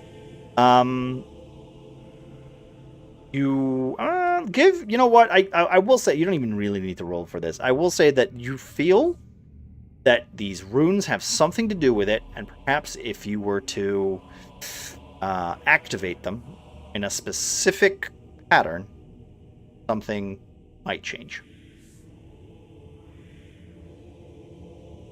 Boy, Perian, I think you might be onto something there. Something about time, huh? I'd say so. I mean, with all this blood, I mean, is it too obvious to think we have to sacrifice our own blood, like cut ourselves and add blood? That sounds like a terrifying idea. I mean, there's a lot of blood in the last room. And there has to be a way to activate these runes. You can. I will say, if you want to put your heads together and form a skill check investigation, I will allow that. If you give branch off some ideas, or if you want to, give a very specific kind of direction that you guys want to go with this, more the merrier. Well, I'd first like to try to figure out maybe with wait, to see. Give me a second. With Arcana, maybe, how these runes are activated? Sure. Why not? Does anybody want to help with that, or? It's not my strength. It's nowhere near Grom's wheelhouse. I mean, Maybe I'd Octavia. help, but that would be like the history, I guess, again for me. But Okay, well, let's see. As Pyrian kind of glances have over these runes, kind of like giving it a once over and then going over to the next rune and then doing the same, going over that, you know, basically kind of inspecting the whole area. Octavia, well, like I said, it's a skill check, so if you want to make the roll, like, this is literally, I need at least another person to assist. We need at least 3 people to assist and pass for me to give you a bigger hint. yeah, I can assist. Would that still be an Arcana roll, though? I will let you Or would decide if you want it to be history. Perhaps you need to tell me why you think history would work, though. Oh, can someone share the information with I guess- Hobo, please? Would I essentially Yeah, I got it, Hobo. know if this is tied to the Red Crows? Or I assume it is because it's the building above was theirs. But I would say this is so out of the Red Crow's fucking wheelhouse. This is something completely different. That's kind of what I'm wondering. Like, I guess thinking is that it's like Octavia's just like, this doesn't seem right. I mean, Go ahead, sorry. I'm just not proficient in Arcana, but I can do Arcana. I mean, you I can don't pick know whatever skill you want. I just need a valid reason for how it would help. That's all. So if you pick your strength, pick your best strength, and tell me why that would be relevant to the role. You're trying to figure out how this works. That's yeah. So I would say history because she would just be searching her memories if she's seen shit like this before. These runes. Considering your character and you know where you've come from and how runes work, since you are dwarven, I will allow that. Grom. Grom can attempt to help with perception, trying to see if the runes line up with each other in a certain way, if he pictures them mentally, seeing if the hourglass in the center has any sort of markings on it. Okay. That may be there. Sure. I'll allow that, unless anybody else has something better. I was thinking something similar, but Marce's better. Okay. Brahms is better. Better. Oof. Or not. Not always. Okay. Luckily, DC isn't that high. So, Pyrian, Octavia, Grom. It takes you about 10 minutes to literally just take the whole room in for a second. These pillars vibrating and humming slightly. Each time you walk past one, you start to kind of inspect it. On the third time round, you start to realize that some of these pillars have thicker layers of blood, fresher layers of blood that seem to be palmed on top of the rune. Okay, so blood sacrifice onto the room. I mean, it doesn't have to be all blood. Hold on. As Grom's saying that, Octavia just already had a knife out. Like, wait, what? That's a lot of blood. Anyway, Grom is gonna dip his hand in it. Oh, And, just that you're proceed. going outside to grab some blood? Yeah, I mean, he went to the super bloody hallway. Okay, wait, you're going to the super bloody hallway? Okay. He's going down to the super bloody hallway. Okay. You're going alone? Yes. Oh, cool. All right, everybody piss off. Wait. Grom's dead. Go to the other room. Good luck. Good luck, Marthy. Don't die. Right. So, as you go, I've got this, and you run out to the hallway. You walk over to the big, I can't even say the goddamn word. The coagulated blood. I guess you go to put your hand in it. Yeah, like he walks down past the statue because he noticed that's where it was the deepest, or the thickest, I suppose. Yeah. And there's multiple pillars that he needs to mark, or he thinks he needs to mark. Okay. So once all the way down there, he's gonna, looking around. Okay. So not being completely oblivious, but he's gonna like kneel down and go to put his hand in the. All right. So just so you were clear, this hallway is coated in it. There's not like parts where you could like if you put your knees in the ground, your knees are covered in blood. Like there's like a centimeter of blood as the lower you get down, and it is moving to the east, right? Like on a downhill segment, right? So it's like flowing down this hall. Yeah, it's like flowing down the hall, right? I need a DC. I'm not going to tell you the DC. Give me a perception check. Got it. Oh, okay. Okay. All right. I'm actually going to say this. I'm going to say this. As you get down on your knees, and then you start leaning in, right? I'm not getting. No, you're on your knees. You're getting down on your knees because you're like, oh, I got to get some more. I got to get a lot of this blood. We need at least blood for 4 pillars. You start putting cupping your hands together as you put it into the blood, the pool of blood on the floor to start to like clean it up. I don't know what your thought was. Like you don't even have like a goblet or something like that to like collect it in or anything. No, I just saw that they were just palming it on the pillars. So yeah. That he could just put his hands so in. as you put your hand to it, you don't realize that the blood seems to be alive, and it recognizes your movement. As your hands come down to like scoop it up, I need you to make a dexterity saving throw. Oh wait, hold on. Fuck, I have a skill somewhere for this. What is it? Danger sense. I think you get advantage on dexterity saving throws. Yep. You also need to make a wisdom saving throw after that. So. Oh. Well, that's an 11 for the dex and wisdom. There we go. That is 12 for the wisdom. Okay, so that's. Okay, that's not good, Marcy. that's not good. All right. As you start pulling your hands into it, a hand, like a red, rivulety covered, bloody hand, like made of pure, like almost liquid blood, living blood, reaches out, grabbing you by the throat, pulling you down, almost headbutting you against the floor, and trying to drown you. You pull your head up, trying to like fight your way out of it. Unfortunately, you failed the roll. So it then starts to drag you down the hallway. Wait! You go down the hallway. This is 4... Ooh, wait. Yeah, okay, that's one save. I need another dexterity saving throw. You do not get your bonus this time, because you are currently submerged in blood and lava. You can also, since you're being pulled...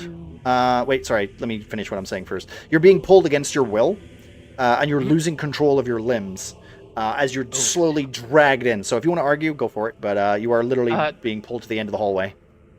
I was gonna ask if I could argue to use strength to try to like push, like planting his palms against the paved or whatever. The problem is that there are no bricks. It's all blood. Like you're literally on a layer of living blood. Uh-oh. So like there is no ground beneath him that he can. You don't know. There might be, but for like it's almost like the water is like quicksand. The blood is like quicksand. It's like oh no.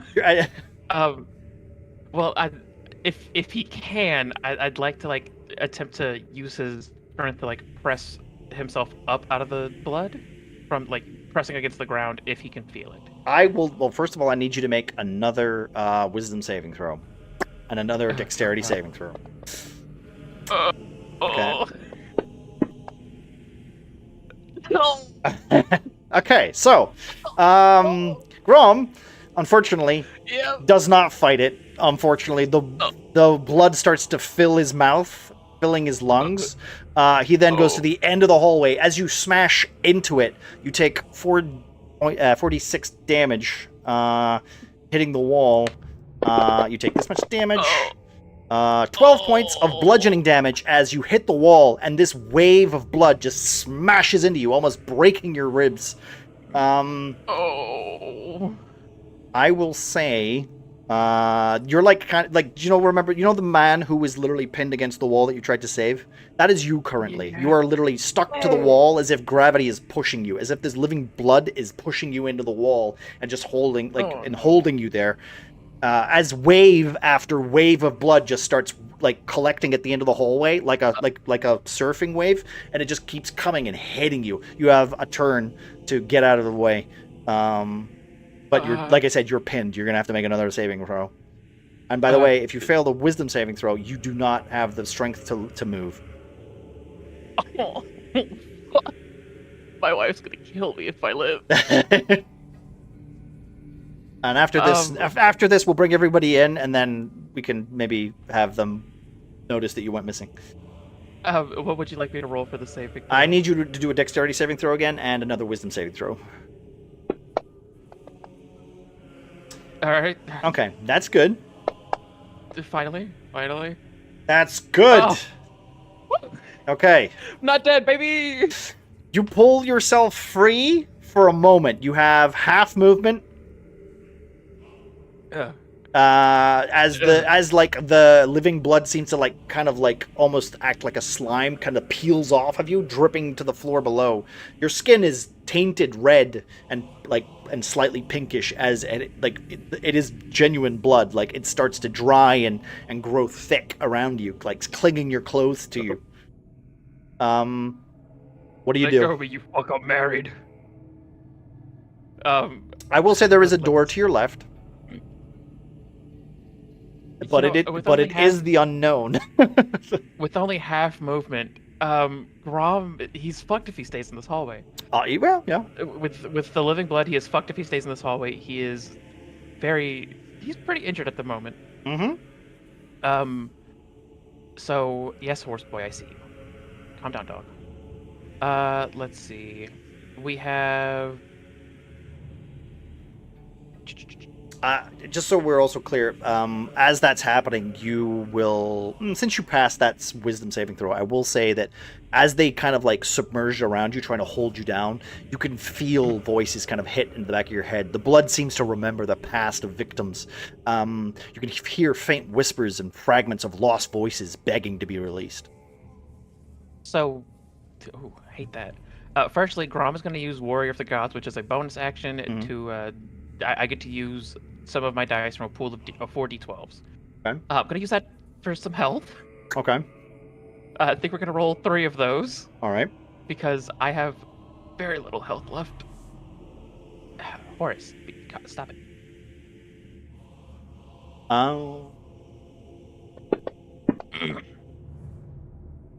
We get 12 health back. Cool deal. And then he's going to use his restricted movement to get to that door, because that's about all he really can do. Okay. You're gonna hang on to the door? Movement. I will let you have the free action of opening the door if you do. Honestly, his idea was to open said door and try to go through it, get it, and see if he could get out of the pool of blood. Okay. And we're gonna say with that, once you get in the door closes and you collapse, breathing quite hardly. And we'll bring everybody in, and you're trapped there, kind of trying to recombobulate. You're trying to get your breath. Also, it means that you can't. It means you can't warn the rest of the party for what happened. So we'll bring everybody else. Yeah, no, that's their problem. All right. Okay. So yeah, Grom doesn't come back. Yeah. Uh-oh. Hello? Yeah, we kind of figured. we literally just adjusted. Do we hear anything? It's been 5 minutes. It's not. It's been a minute. Grom's not coming back. Grom. Do we hear anything? Nope. Yeah, we contemplated just dropping someone in your side of the call, just going, "Hey, Grom, how you doing?" But yeah, I suppose it's literally been 12 seconds. So have we heard nothing? Wait, Nope. 1 minute or 12 seconds? it's been 12 seconds for Grom. It's been a minute for you. And we've heard nothing. Yep, heard nothing. Where the hell did Grom go? You wanted to get blood, I guess? Go on, Ernie. It's your turn. Well, my turn to go for wonder. Okay. I'm gonna go through the other door. No. What? Do I hear anything from? You coming hear from the other nothing. room? There's nothing. There's Nothing? nothing. If you go out, you see the hallway. You see. How far do you go? How far do you go? I'll just go to the start of the Okay, hall. you just look down the hallway. You see a bloody hallway. It seems to be like pouring slightly downhill. To the east. Yeah. Do you see him? He seems to have gone missing, and there's a shit ton of blood. So I hope it's not his. Not another one. Well, there's some blood down there earlier. There was a lot of blood. Godwin will approach Ernie as well.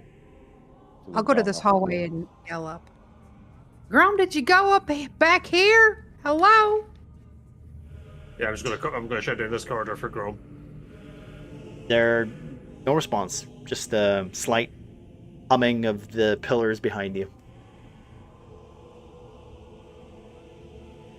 I would step in and carefully walk down the hallway, looking for any kind of trace of Grom. I mean, he is like what? Yep, he's literally an 8-foot demon. So yeah. Yeah.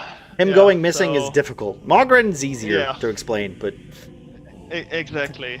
So I'm walking down. And Yep. Nope. looking for him. nothing seems to be no sign, no thingy, no presence. Yep. Calling out for him and stuff. Okay. How long do you guys spend calling out for him? Is the course. statue the same, by the way? Yep. Statue's the same. No change? No change. Always not changed.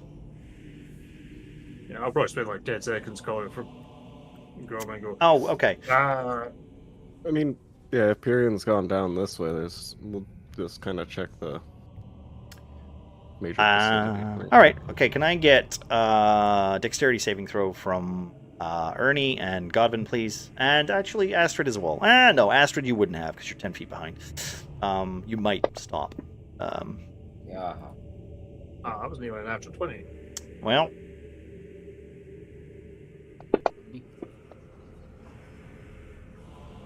Okay. As you slowly start to like walk down this hallway, your feet kind of like clapping and slapping like puddles of water, but blood instead. You can feel your feet growing heavier, like you're walking almost through marsh. And then, like, for a moment, you're like, what? This is getting, is it thicker? Is it getting, like, heavier? What's going on? I need a wisdom saving throw from both Godwin and from Ernie. Do I notice them struggling? Yes. There it Obviously. is. Godwin!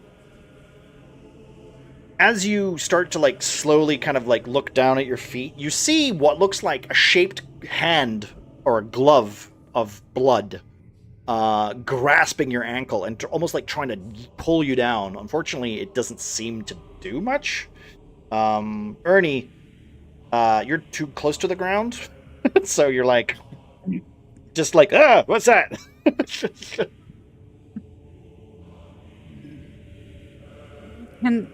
Can I like take a step forward and try to pull them back?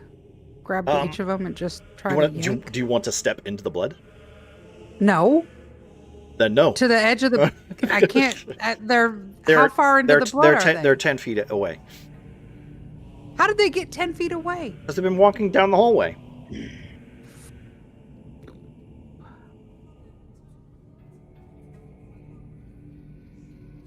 Each square is like can I- 5 feet.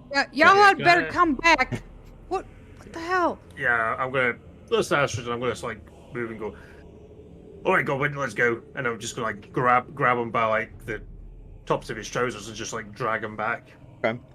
I'll say without any need for a roll, you end up pulling like each other back, kind of working together to kind of like fight the struggle of whatever this living blood seems to have over this area. Tyrion is shouting in the background, still for Grom. Grow! I'm gonna shout back or gonna call over to Octavia and just say, "Get Pyrian back this way. I think Grom went down here and something bad's happened." Just look at the idea of Kids of Period going, there's an experiment here that's not finished.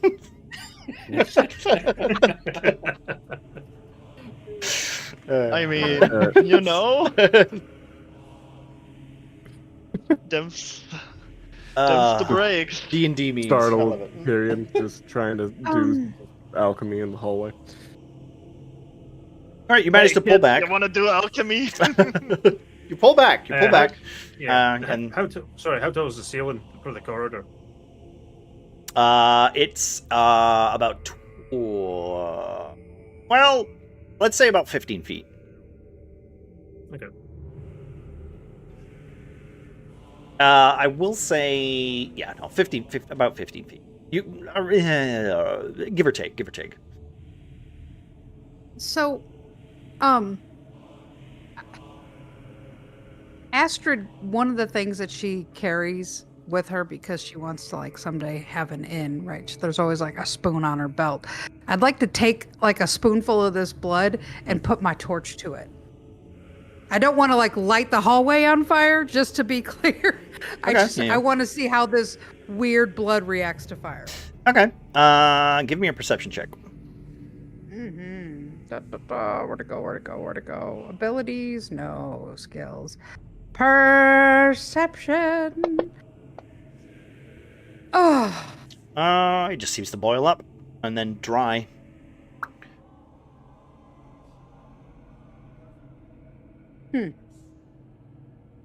Okay. I take it the walls in here are pretty much been the same all the way around. They're like just normal stone brick walls. No, the walls look like they have had faint stains of brown, as if this room might have been filled at some point. There is a level, which is why I say 15-ish feet. Like each level, kind of like every 5 feet, it kind of gets thicker, like a lesser, more like a thicker color of brown on as 5 feet goes. So 15 feet is kind of like the white bricks. 10 feet down, it's a light brown. 5 feet is darker brown. Okay. What if that thing in the other room, the hourglass, what if this is like keeping this maybe we should just go break it. Just break this room. Maybe we I should find think Ron You're first. not here. it's just Ernie and Astrid just going, I'm Oh, gonna yeah. go break it. Let's just go fucking break this thing. I'm gonna take this spoon and break it. Well, Octavia's just talking to Period. Like, maybe we should go meet up with them before they do something stupid. That's probably a good idea. Says the character literally huffing crack at the beginning of this. I take it these Hey. torches. I take it these She likes torches to are have a actually good here. time. No, they are. Yep. The ones that are in the hallway. Yep, they're also lit. Okay. We need to. Can I try and climb up the one if it's strong enough to take my weight? It is not. It is not. Okay. Damn it. Oh, that was a good idea. How long is the hallway? As long as it is on this map. 5, 10, 15, 20, 25, 30, 35, about 50. So, what if There is a door, by the way, just so you're clear, there is a door at the end of the hallway. All right, I got an idea. I have rope still, right? I have rope. And are ropes typically 50 feet? I would say yes, standard. It's not. Yeah. I think you can buy 30, right? But it's usually in the book is 50. So- right? Standard. I'd like to tie rope to an arrow and shoot an arrow high at the door at the end of the hallway. Okay, well, it is See, at an maybe- angle, so that's gonna be really hard to do. Sure. What are you Oh. doing? Pyrian comes back. We got a plan. Roll to hit. Roll to hit. Let's go. That's Standard under D20. action. Standard longbow attack. Yeah. As Where'd you go? come around the corner saying, "What are you doing?" You see Astrid shooting an arrow. And literally, as you're about to release it, going, "I've got this. I'm a great shot." Period goes, "What are you doing?" You're like, "Ah, shit." Damn it! You scared me! The arrow just goes boink and just like lands in the blood, and you see it slowly start to sink into the blood. So can I pull Really it should be the rope moving. back? Yeah, sure, you can pull it if you want. Strength check, please. Yeah. Strength. Really should All be right. moving. Strength. Check. Ability. I like how there's no sense of Nope. urgency. One might be Ugh. fucking struggling and All right. dying. Guys, We're just standing here. I I'm- have an idea, but it's I think my stupid. rope is gone. Well, My Not rope fit, gone? not all 50 feet. Like 20 feet of it has been pulled into the blood. All right. I assume that's you think where Grom went? I've got to think it is, but I've also got a stupid idea as well. And I basically pulled out 2 daggers that I've got, and I'm basically trying to see if I can stab them into the walls to like make little tiny things, if basically can. Okay. All right, fair. Fair. All right, go for It's a it. stupid idea. It's an early idea. It's an Ernie idea. All right, go for it. I'm gonna use guidance to help him. Pat Ernie on the head Just- with electricity to give him some. Yeah, just fucking good luck, buddy. You can do it, Ernie. All right, okay, let's do the silly idea, and then we'll see how well it goes. Go for it. I need you to do an athletics check. Athletics. I'm currently under attack. I'm sorry. No worries. I was going to say, what the hell was that?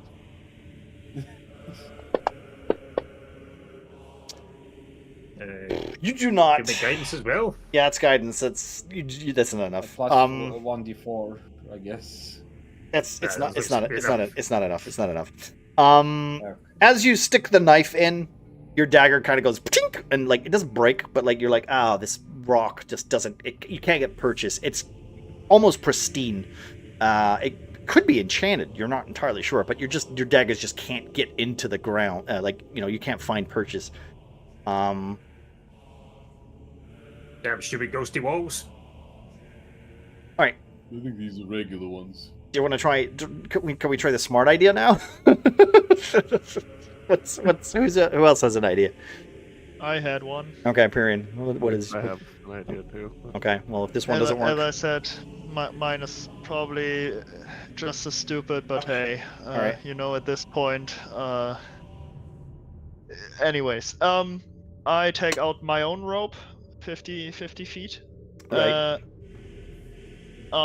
But before I do that, I want to see.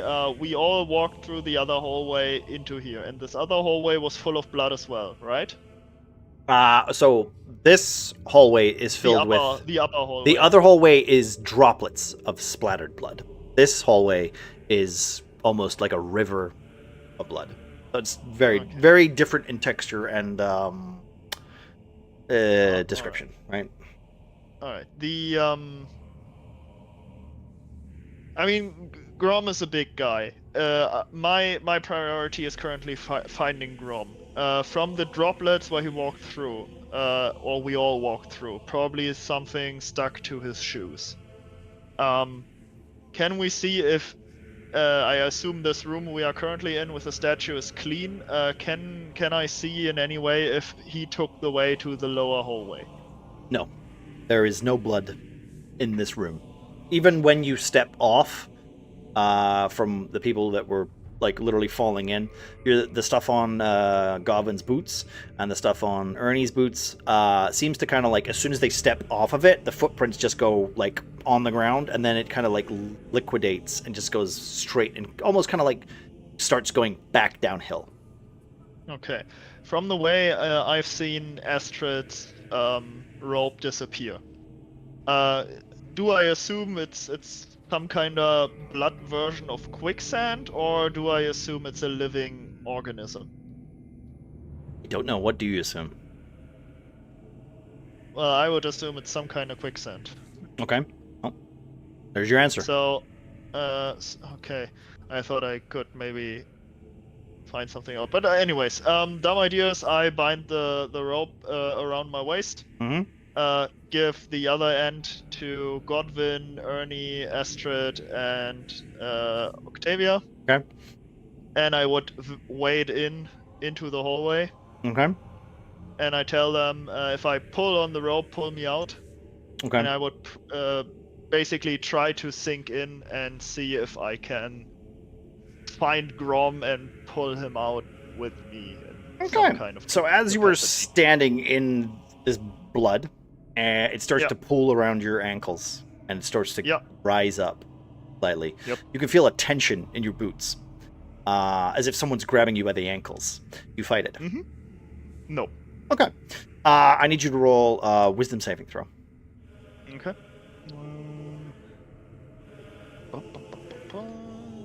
Wisdom. Also, I need a strength. Who's actually holding this? What's the cue? Yes, I'm holding. I guess. What's I'm the cue? holding I think the rope Godwin, first. Ernie, Yeah. Octavia, and Ashton. I gave it all 4. I need you to roll. I need all of you to roll a strength check. Gotta be kidding. Oh, that's good. So far, this is great. Oh, I love this. This is good. One more. I Come have on. no strength. Come on, Astrid. I ran to get a drink. Sorry, Come on, sorry, Astrid. sorry. Drink. Go. Yeah. Yeah, this is bad. He said That's fine. he said he would tug. He's not tugged yet. Okay. What the idea, the stupid idea he came up with is to get dragged inside of this place, and then to see if Grom is under the blood, Yep. and then he will give a tug so we can pull him up. Mm-hmm. Yeah. But I assume. Fortunately, we dropped the rope. With how well the rope is, just fucking gone now. That rope is gone from your hands. Get soon. You have a rope that's tied around Perian. You are pulled to your knees. Your body almost like falls flat because you chose not to fight it. As these hands kind of reach out, you can hear the whispers of voices kind of hitting and like echoing in your ears, telling you to run,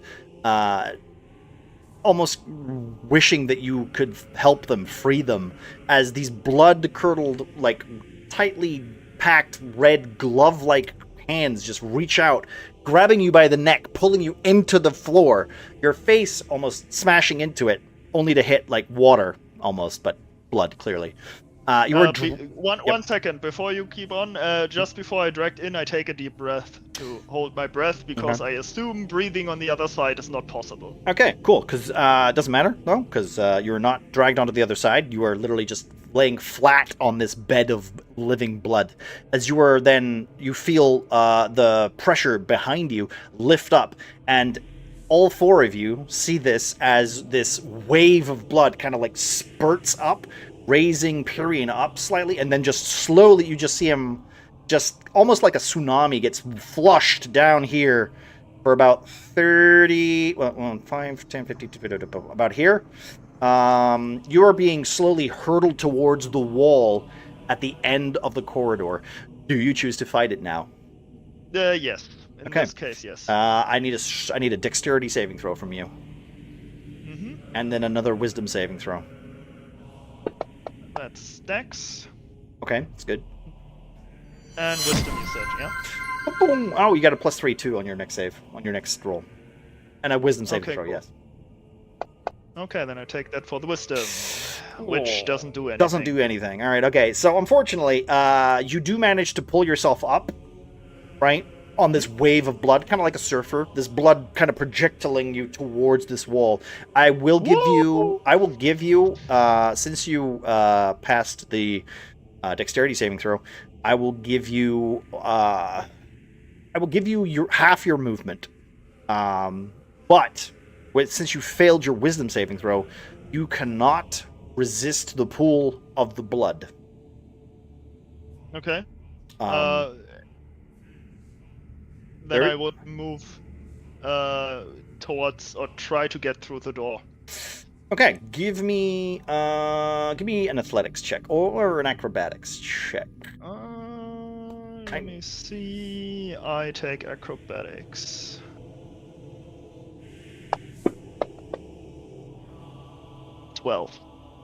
Okay, you take 2d6 damage. Oops, sorry. Again, you take 2d6 damage as you... if you can manually put that in, please. You take 2d6 bludgeoning damage as you basically run and try to reach your hand into this door. You clip it, and that's what basically you just, as you're going full pelt, like, what, 60 feet? Well, not 60. What is it? What is even the miles per hour at this point? The feet per minute. Whatever. You're moving fast enough that you hit and clip the side of the door, only to then, like, just, we'll say for clarity, you fall in and the door closes behind you. All right. Okay. When the others tell me to investigate anything ever again, just say no. It's like Mom said with drugs. Yeah. Just say no. So, so you're just knocked out there for a minute, trying to gather yourself while everybody just watches in a disbelief, I guess. Do we see him? We see him go into the door. No, you saw a big blood wave, essentially just clash against the end of the wall. And then he disappeared. Yeah, blood unfortunately is not see-through. Hey, Varian. I got you too, huh? Well, it was more Don't fucking lie to me, that shit got you. No, we were trying to rescue you. Oh. Appreciate it. We thought it might have pulled you under, you know? Nope. Just kicked my ass. Yep. I must admit, I mean, I managed the wave, but the rest was a little bit too much for me. Yeah, no, that shit grabbed me by the throat and ripped me down the hallway. Yeah. I think I broke a rib or two. Oh shit. You want me to have a look at it? All right. So the rest of the group, while that is happening, what's your plan, guys? You're down to 3 members. Blood. I have 2 ideas, I guess. Okay. So, seeing this, I guess first question, is there a way to see exactly what the spell does in Fantasy Grounds? Because I'm not finding it. I have to Google everything. Like the red button. The red button on the top. Okay. Does that work? I didn't know if that would just the like, red say button. I'm doing it. Okay, sweet. Yeah, and then when you have that window open, there's a little chat box at the very top, and you can send what that spell does to chat. Okay, I see. So, well, first, after Octavius sees Pyrian kind of just gets sucked down into the blood, whatever, she's going to use stone cutting to use tremor sense to see if she can sense any bodies on the floor of that blood, considering. Okay. I believe it's all made of stone, right? So you're going to put your hand... Or I guess that doesn't... Well, no, I guess if you touch the walls, that technically would count. We'd be able to see what's underneath. Yeah, you don't sense any bodies. You don't sense any bodies. You sense the low rumbling of what could only be liquid, like running. Yeah.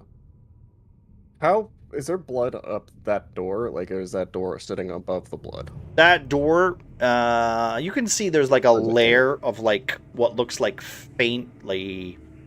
It's more of a dark red because of Kitsune as recent. Exploration. But yes, it has got a layer of blood that is slowly oozing down the wall once more, kind of joining the whatever this blood is.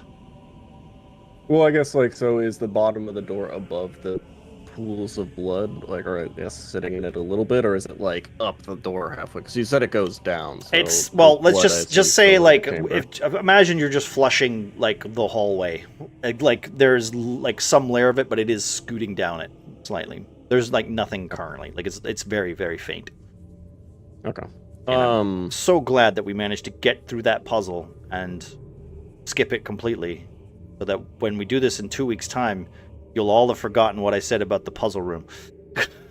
Don't worry, we took thorough notes already. Uh-huh. It's just that there's been an emergency, Manick. You can't hold actions just on one wanted player to- against all of Something us. about don't touch anything. I just wanted to go get blood for the puzzle. Yeah. And blood Bye. got you. How's that? for you? Ha ha ho ho So- hee hee. I mean, not Turning exactly to- what Rob is Okay. into, but here Yeah, he yeah. is. All right, Octavia, come on. Anyway. So turning to the group, she's gonna mention. Alright, I'm not seeing anything on the floor of this area here. I don't know where they were sucked into or what's going on. Maybe we should try to get to that door. Astrid, I think I could use my unseen servant to maybe bring the rope that we have over there, just tie it to the door and see if we can tie it to the statue so we have something to grab onto. Sure. What about just trying to destroy this blood? Like we've got fire, I've got this acid in my pocket, and I pull out the vial of acid. And you know, I gone to the shop and I bought some alchemist fire. Maybe we just try to destroy the blood so we can just walk down the hallway like normal dwarves. While they're talking I mean- about that, I will just look to Ernie and go, "You think I can throw you there?" Oh shit, go for it. Ooh, yeet! He's I gonna- want my best buddy back. All right, roll No, a as I- strength check. Make it a combined strength check. Jesus don't need Christ. But we need it for. Okay. Okay. Using your combined strength. I'll say with reason. Let's see. What is it? What's your strength? What's your actual strength? 15. 15. Okay. 1, 2, 3, 4, 5. That's 5 feet, right? Plus 20. I'm just trying to figure out how this would work mathematically. I'm also using the time I'm holding Ernie to pop some guidance onto his acrobatics. Oh, okay. Are you doing a running start, by the way, or are you just throwing him from? I guess we can do running starts as well. Okay. There's nothing here. All right, There's nothing here to stop us from having Okay. a good Ernie. a good couple of steps. Ernie. What do you do as you're flying through the air? It's a bird. Fucking. Superman pose. Gracefully thinking, Ernie being the smartest of the whole entire group, that he can turn in air and aim and direct himself towards the door, and then at the last second realize, oh shit, that's not how this works. Okay. Give me an acrobatics check with disadvantage. Acrobatics with disadvantage. Yeah, acrobatics But with he's got disadvantage. guidance. Yeah, but I'm he gets guidance, but he's at disadvantage.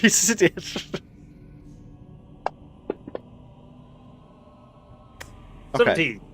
All right. You need to. Yeah. Oh, nice. 17 plus your d4 as well, right? No, did you did that? No, you no, did. no. Yeah, he did. Yeah, that's Okay. fine. All right. So as you go flying through the air, you realize that's not how it works. But being the small size you are, you kind of like tuck your head into your chin into your chest, and then you land on the blood, kind of like rolling like a meatball, and then skirt up as you hit the you basically kind of skid a little. And then you hit standing up. The door is right to your left. Right? No, left. Right. It's right. It's your right. My left. I will say also, as you're standing there, you don't seem like the blood doesn't seem to be or like reacting to you. I'm all good, and then I'm going to reach out for the door. Okay. You open the door. You go in. Or what do you do? So like the blood I'm standing on, is it like I'm now standing on like a floor almost? It's almost like a floor. Yeah, it's literally like Hi, think of like jelly. Think of like a jelly. All right, okay. In that case, I'm going to just being sort of weird. I'm going to keep like sort of moving my feet in the way, but just because it's just like real unnatural. And open the door, and it's just like, oh shit! Period. He's here. as I yelled in the corridor. Okay. Promise here too. Best buddy. It's kind of obvious we're not going to be following you. You might want to get out of that hallway before it hits you with that funny wave shit it does. Oh shit! Yeah. Whoop. Okay, so he hops inside. Okay, so the other side of the hallway once more.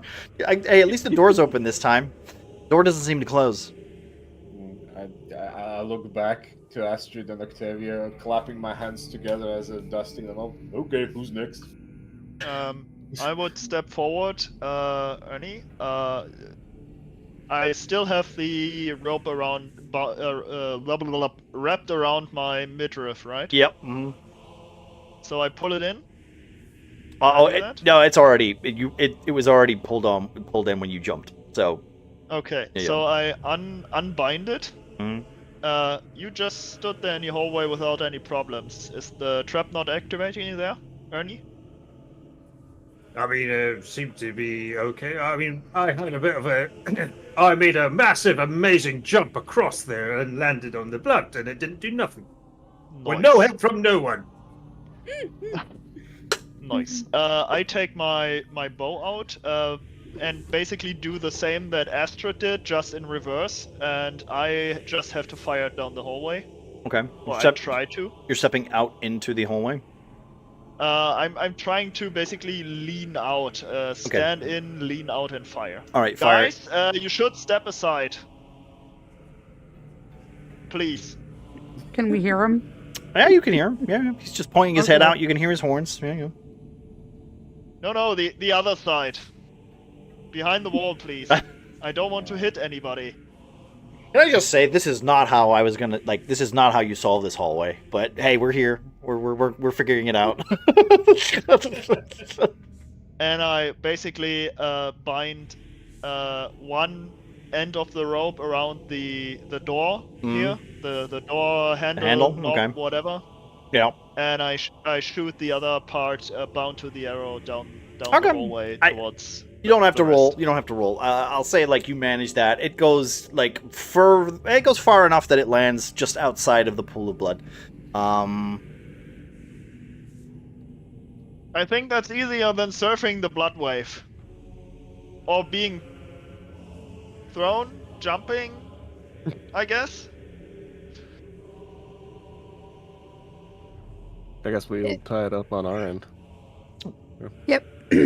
Okay. Does this statue turn if I'm gonna put my hands on it and try to move it, twist it right, left? Yeah. Does it Strength. move? Strength check. Oh, for fuck's sake! Come on. Nope. No, it doesn't move. Does it wiggle? No.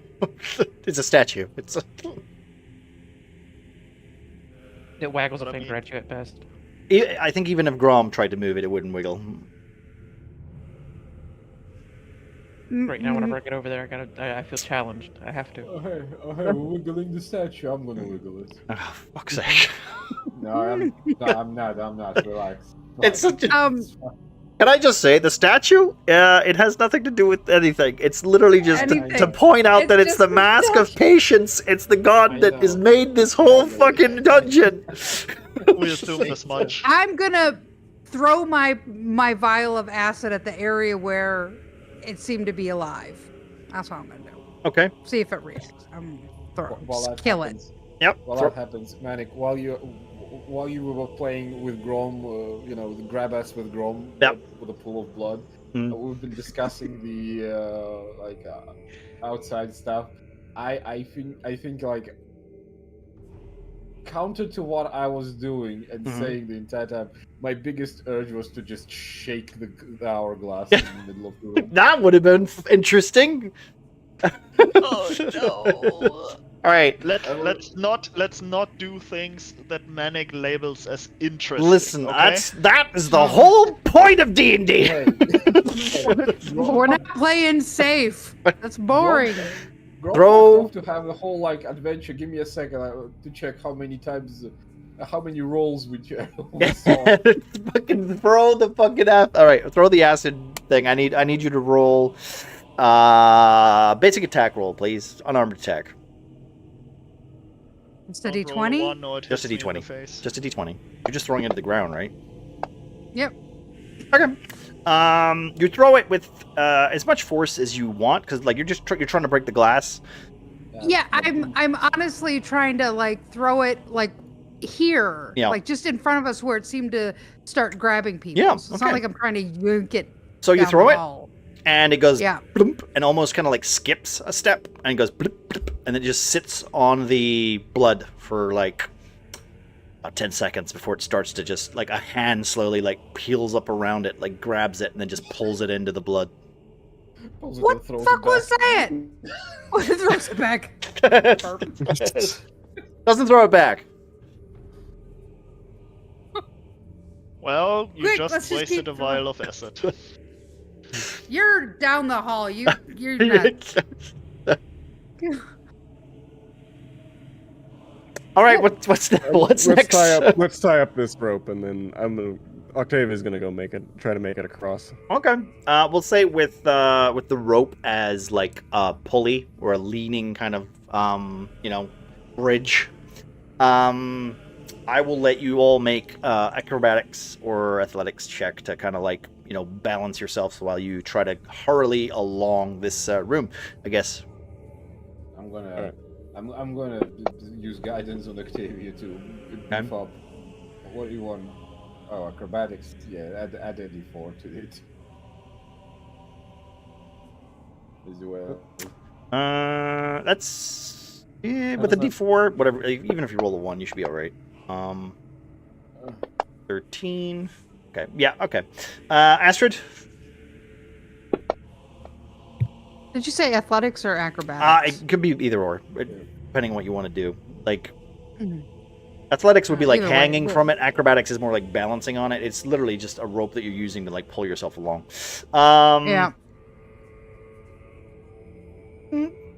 Well, yeah, that could work too, Tofu. That could work too. We don't have any druids, unfortunately. Right. So, Astrid, you seem to be struggling a little. As you like, are you last? Who's going? What's the order? I'm not first. What's the order? Because technically, via rolls, it's Octavia first, Godwin, and then Astrid. Sure. I want to go last because from here I can at least hold the rope a little bit to lift it up. Yeah, but you rolled second, so I have to make you go second.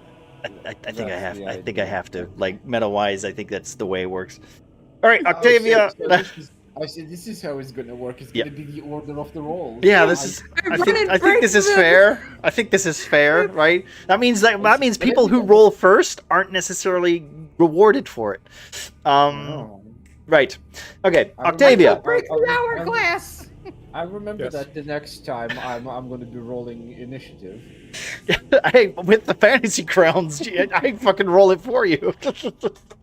Right. Okay. Octavia, you managed to get quite far along this rope. With Perian, I guess, on the other end. Doing his best to... What is it tied to? The door handle? You said the door handle, right? Yes, and I'm basically leaning against the door so it stays open. Okay. Yeah, all right. It takes you like what, 10 to 20 seconds in order to kind of get along. And I guess you're all doing it in like one at a time. You're not going to sprain or break the rope. Right. Because it is literally just you're using it to not necessarily to balance on, but to just drag yourself across and make sure that you just keep walking forward. I need one dexterity saving throw from you, Octavia. DC 16. Where the fuck? There it is. Nice. Okay. Fine. Easy. Flawless. Boom. You don't even feel the stickly red on your boots as you get across with ease. Octavia just started moving as Godwin's shaking a statue and Astrid's throwing a potion into the floor. I'm just going. All right, Godwin. Dexterity saving throw, please. As you come across, real quick. Is my 15. It's straight 15. straight 15. I don't have any dexterity. Okay. It's technically a fail. I need a. This is why I'm stopping in the middle. Okay, I need you, as you get to like halfway through it, I need you to...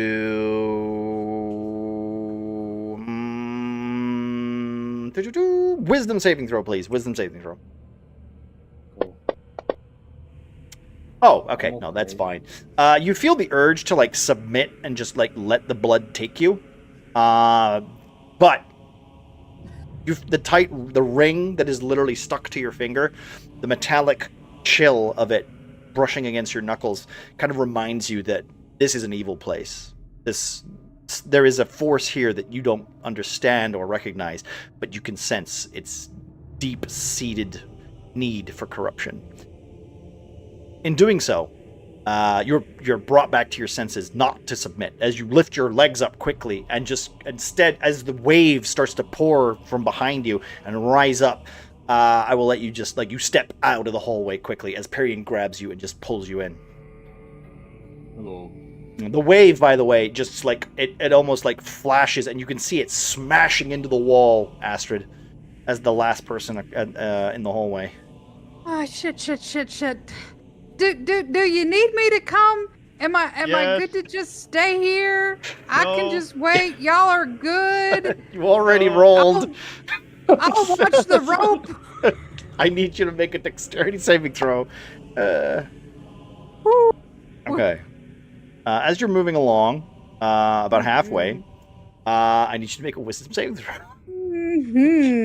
Let's go. Oh. Well, fuck. Yeah. All right, Perian.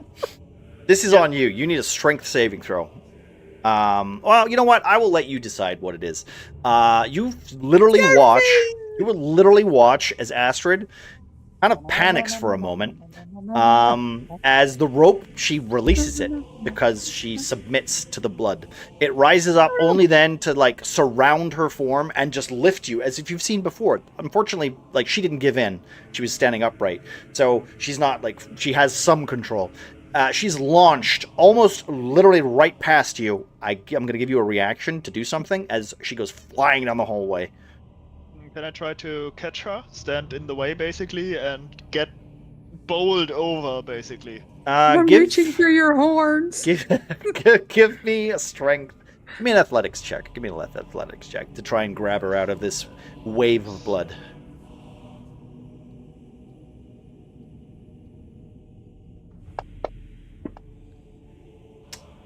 That's a 10. Okay, well, Astrid, you go flying into the fucking wall. You don't hear Perian go shit. It's in my mouth. It's in my mouth. It's in my mouth. 17 points of bludgeoning damage. Oh, nice. Okay. Also, now you find yourself pinned to the wall. Your face, you've kind of been shook and twisted around so that you're at the end of the hallway as if you're at the bottom of a glass, and this wave of blood just keeps hitting. Perian, you can see another wave powering up and just coming down the hallway. I will give you a turn to do something. Also, I need you to make a wisdom saving throw, Astrid, otherwise you submit to it and you will take damage without having to fight for it. That is a fail. It was nice knowing you guys.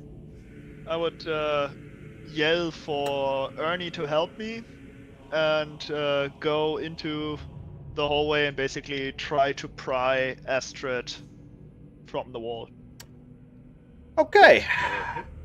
Can Grom get up onto his feet and try to assist as well? I mean, you are sitting down currently. I will allow. Yeah. Okay, I will allow everybody to have a turn. You can have a turn. This is dire straits. This is strength check for me. I need you to make strength check. Yes. And here we thought Grom would be having the death rolls. I mean, he was close. I was very close with fucking. See what you're doing right now, Astrid? That's what happened to Grom. I have a question. Okay, Common. Does